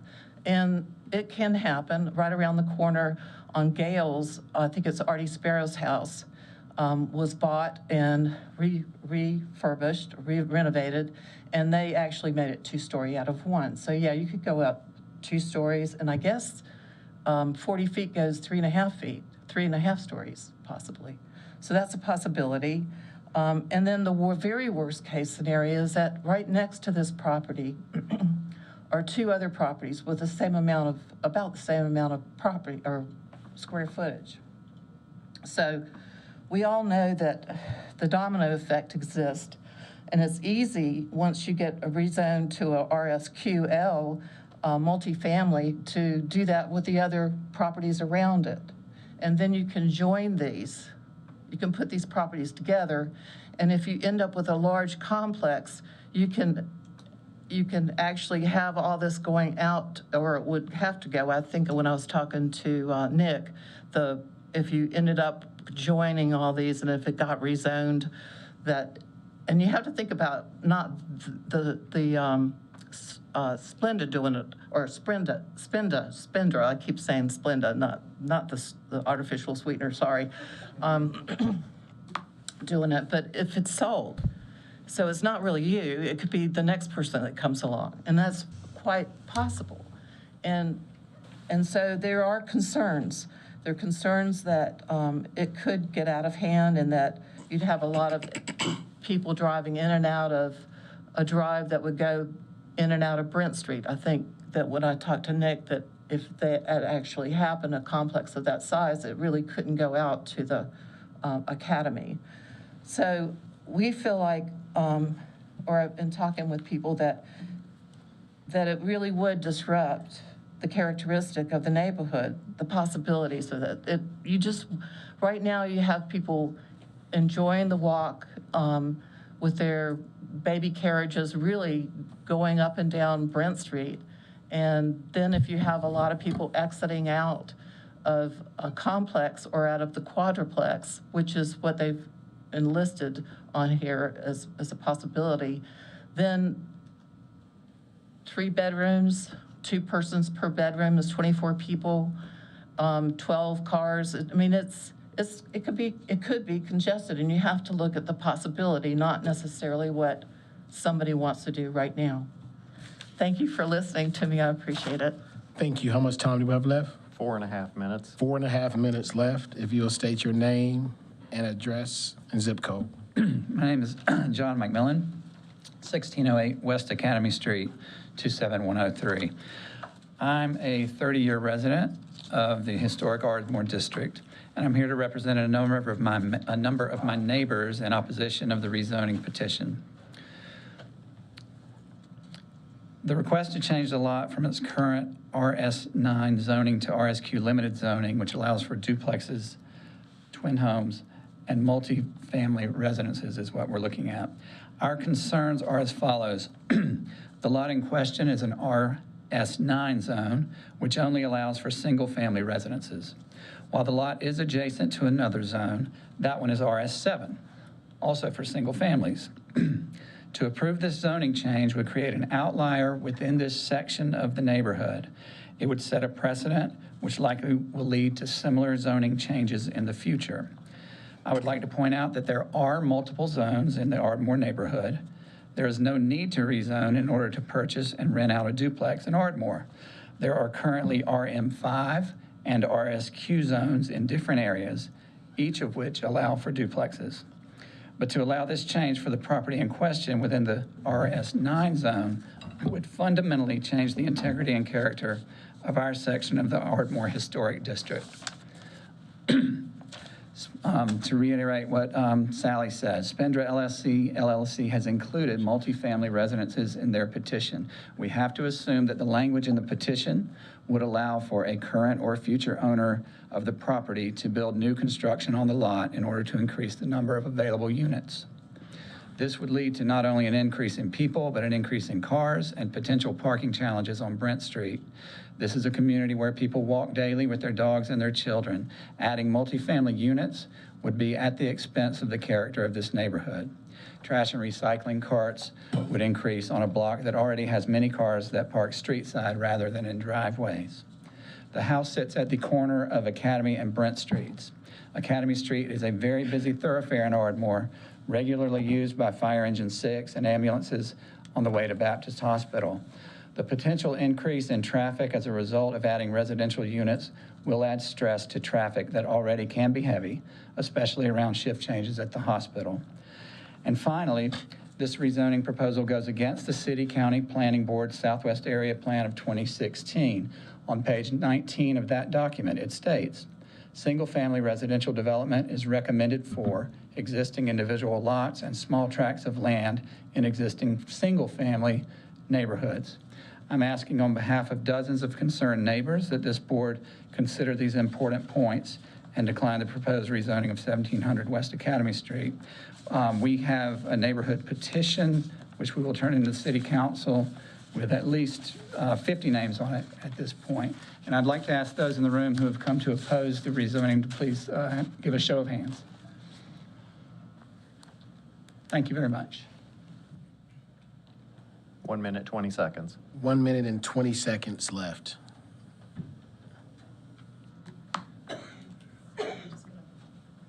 Reiterate a lot of the excellent points people have already made, but my name is Julie Harris. I live at 1713 West Academy Street, Winston-Salem, North Carolina, 27103. And I want to say hello and thank you for letting me speak tonight. I oppose this rezoning for the simple reason it could change the character of the area that I live in and love. I live in the same block as 1700 West Academy.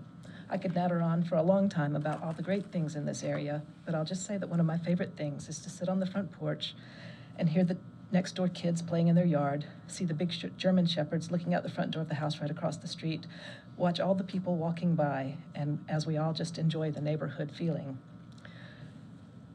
And it also struck me that despite the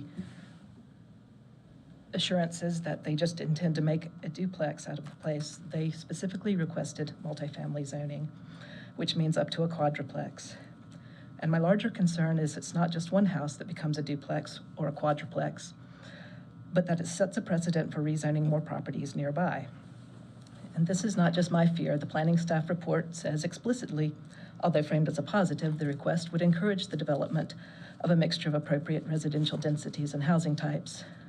But according to the existing zoning and to the view from my front porch, single-family homes are the appropriate density here. All right. Thank you. Thank you. All right, time has run out, so I'm going to declare the public hearing closed. Would anyone like to say anything from the board before we put this before a motion? I had a question for staff. The limited part of the request, what is being limited?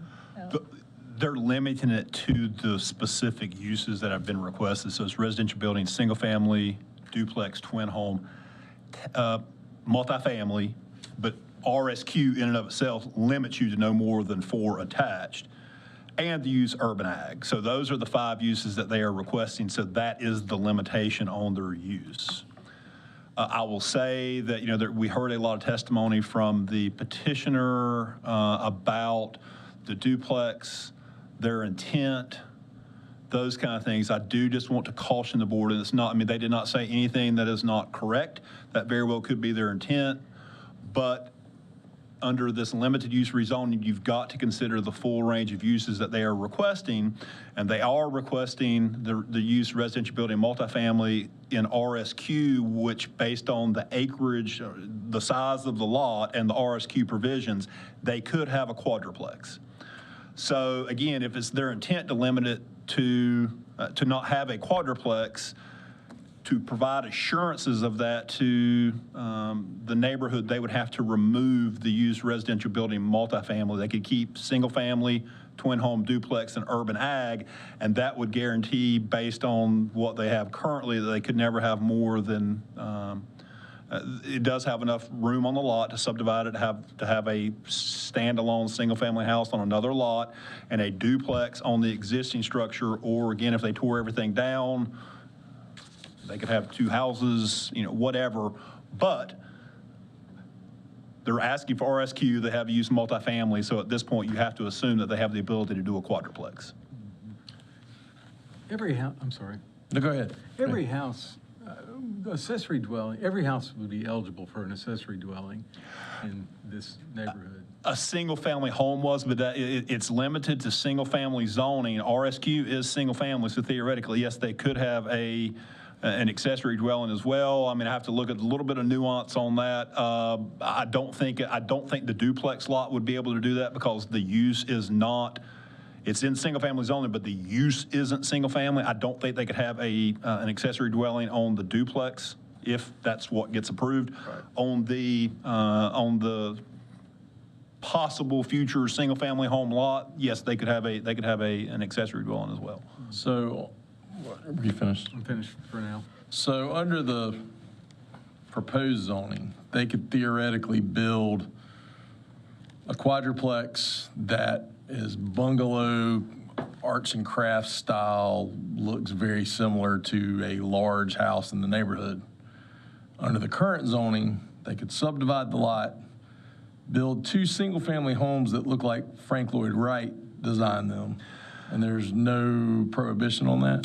Under the existing zoning, no, they can't subdivide. The parcel is zoned RS9. They've got 12,632 plus or minus square feet. In order to do any kind of subdivision, I mean, RS7 wouldn't even get you to where you could subdivide this lot. Under the RSQ provisions, it's a sliding scale based on your acreage and the type of structure that you're wanting to put on the lot. RSQ at 12,632 square feet would allow a duplex, and that's on 7,000 square feet, and then you could have a subdivided piece of property that's at least 5,000 square feet that then could have a single-family home on it. RS7 is our smallest residential building, single-family lot size. So as currently configured, that 12,632 square foot lot could never have more than one house on it. And I guess my real point there was, under the existing zoning, they could do a lot with that lot that would be out of character for the neighborhood without having it rezoned.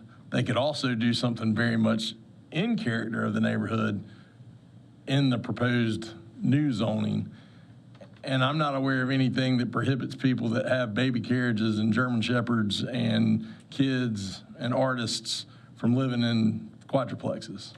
So just because they're building a quadruplex doesn't mean that the character of the neighborhood necessarily is going to change, particularly in a housing market where there's lots of folks who would also love to live in Ardmore. And for now, this might be the only way they can do it with their German Shepherd and their baby carriage. So, If you could put the map back up that initially showed the yellow right there. So at the corner, and I'm sorry, I left my glasses, but at the corner of Brent now, there is a low-density attached residential, if I'm seeing this correct. Am I right? At the corner of Brent and Gaston, Right. There's a, yes.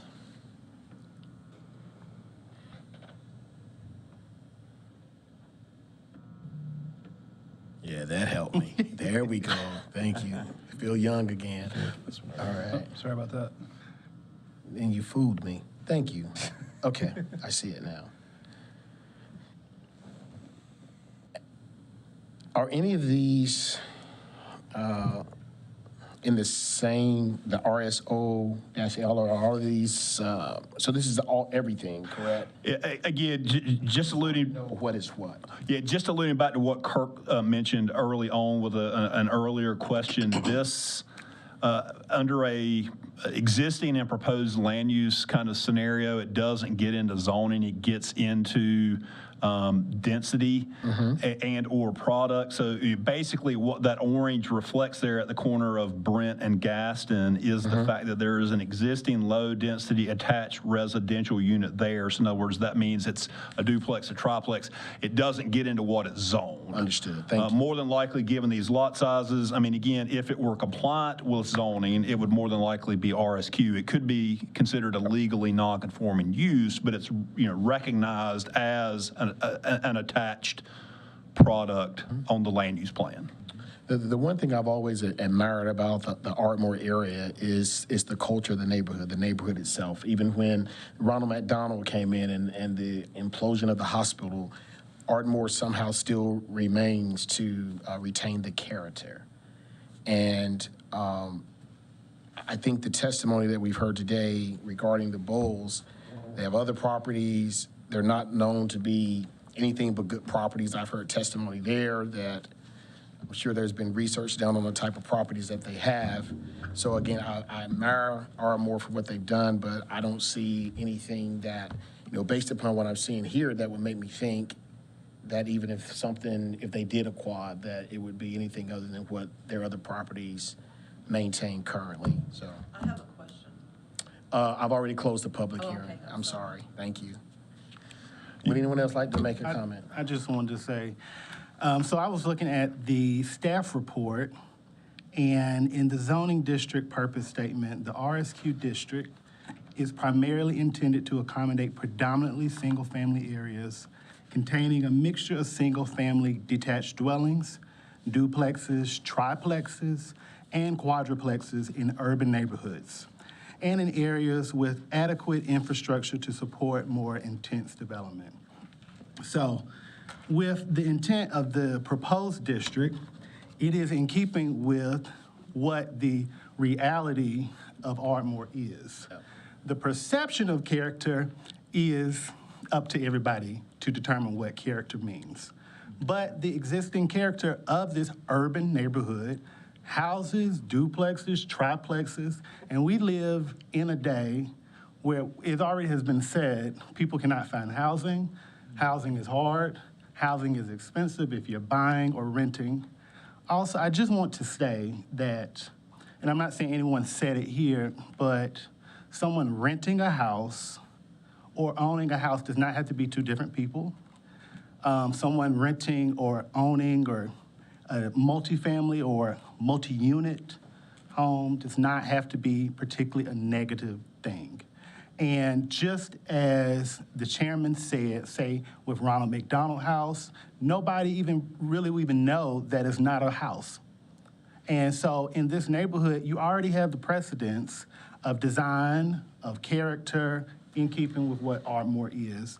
And so I just think this type of use is what we've been talking about. We want it in these urban neighborhoods. And so to me, it does seem fitting.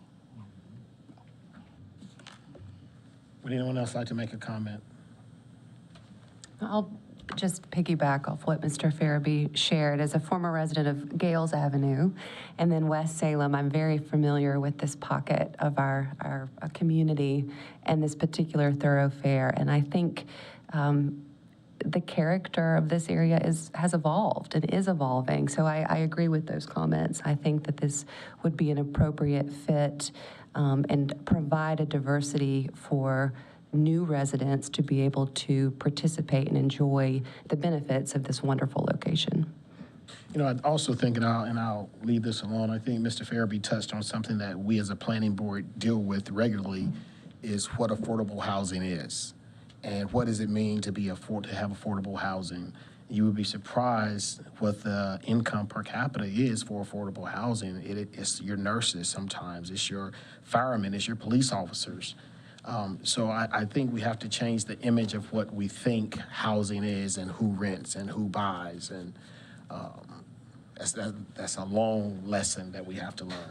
So with that, if no one else has any comments, would anybody like to make a motion? Well, I'll make one last comment. All right. I just think we've got to, and I think it's an education situation, but we can give example after example after example of, high-end multifamily housing. And so many folks equate multifamily housing as poison, to their neighborhoods. And so I don't know how we hear it in a lot of different hearings, and I'm hopeful that we can perhaps show some examples, maybe even in some of our plans of successful multifamilies, such that we can get rid of this fear of the destruction of a neighborhood just because there's multifamily housing. Anyway, I would move, Mr. Chairman, or Lindsay, do you have any interest in making the first? Wow, okay, yes, I do. So I move that the planning board find that the request is consistent with the comprehensive plan. Motion by Ms. Schwab. Second. Second by Mr. Grubbs. Any further discussion? All those in favor, sign of aye. Aye. Aye, same sign. Opposes? All right, that is unanimous. I further move that the planning board recommend approval of W 3586. Second. Motion by Ms. Schwab, second by Mr. Grubbs. Any discussion? All those in favor, sign of aye. Aye. Opposes, same sign. That is unanimous. Thank you. Mr. Chairman of the Board, that brings us to item E on the agenda, which is our annual election of officers, and we do that the first meeting of the fiscal year, so that is today. So without objection, I will take over this portion of the meeting, hopefully very quickly turn it back over perhaps to you. We shall see. So with that, are there any nominations for chair of the planning board? I nominate Chris Leak for chairman of our board. Second. All right. Are there any other nominations? If not, can I get a motion that the nominations be closed? So moved. Second. All those in favor? Aye. All right, that passes 6-0, and I'm not going to call for a vote. We will allow the chairman to continue to serve by acclamation, and with that, I'll turn it back over to him for election of the vice chair. Thank you for your support and your vote again. I guess that's an honor. Thank you again. A curse. So now I will open the floor for vice president. Is there a motion? Mr. Chairman, I'd like to move that we have Jason Grubb serve as our vice chair. Is there a second? Second. All right, we have a motion by Mr. Lamb, second by Ms. Smith. Are there any other nominations for vice president? Seeing no one, I declare the vote closed. All those in favor of Mr. Grubbs as vice chair, sign of aye. Aye. Aye. Opposed, the same sign. That is unanimous. Welcome back. Thank you, Mr. Chairman. I hope you continue in good health. He was That was good attendance. You were making me a little nervous this He afternoon. was sweating at about 4:27. I said, "Are you ready to assume the gavel?" Mr. Chairman of the board, that moves us to the next section of the agenda. I do have a few items under staff report. First of all, I do want to, I'm not sure if he's still watching. He may be watching from a boat somewhere, but I do want to personally thank George Bryan for his years of service on the planning board. He has been ably replaced by Lindsay Schwab, and thank you for your participation and willingness to serve. I will let you know that we did get confirmation from George this afternoon. He is available on August 10th, so we will honor him with a resolution on the 10th of August. With that, I do want to introduce 3 staff members. Matthew Burchick is one of our new staff members. He is going to be handling our environmental reviews and environmental assessments. Matthew is a new employee to our department, but a longtime employee of the city. He has worked for Winston-Salem DOT for over 14 years. So help me in welcoming Matthew. In addition, we have Erica Palmeter, who is our new public art planner, who is Palmeter. Palmeter. And I may not be pronouncing that correctly. I think I'm pronouncing it correctly. Palmeter. Miter. Palmiter. Ter. T-E-R. Again, she is our public art planner. She has a number of years in the arts community. She previously worked for the Kennedy Center. Wow. She previously worked for the California Institute of Art. Did I say that correctly? Yep. And also most recently for Wake Forest University. Yeah, so again, welcome to Erica. And finally, Liska Bradley on our staff. She's a planner in the land use administration team.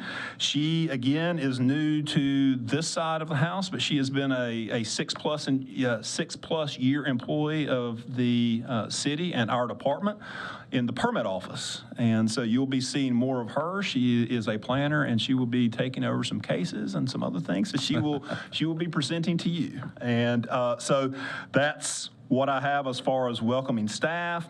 We do have 3 other items briefly. I'll briefly turn to Kirk, who will give you a work session preview for July. I will let you know that I will not be here that day, so Kirk will handle this on his own, and Amy and other staff, but I won't be here. All right, thank you, Chris, and again, good afternoon, board members. We will have one item, at least at this point, on the July work session. It's going to be a discussion between myself, Walter, your old colleague Laura Lee from Greater Winston-Salem, Inc., and Utilities Director Courtney Driver, and potentially someone from the county's Community Development, Economic Development Department. We'll see about that. But it's going to be a slideshow going over kind of the convergence and the Venn diagram between city-county utilities, economic development, and planning, and kind of how all those things interact together. This is a reprise of a presentation that Chris and the aforementioned folks gave to the commissioners a few months ago at one of their work sessions, and it was very well received. It's also something that ties into a lot of what we're going to be talking about in the comp plan, so more to come on that. Mr. Chairman, the next item I'll turn briefly to Brian, who'll give you a preview of your cases, and luckily it looks to be like a fairly light month. We always kid Kirk. Kirk's not going to be here for the August meeting, so Kirk is always wanting us to give him money to go on vacation so we can have a light agenda. So yeah, Kirk's our good luck talisman, and as mentioned, it's going to be 7 total items, but it's only 1 new rezoning request. We've got a continued case from this month, and then 3 new planning board reviews and 2 preliminary subdivisions. So give you a little bit of fruit salad.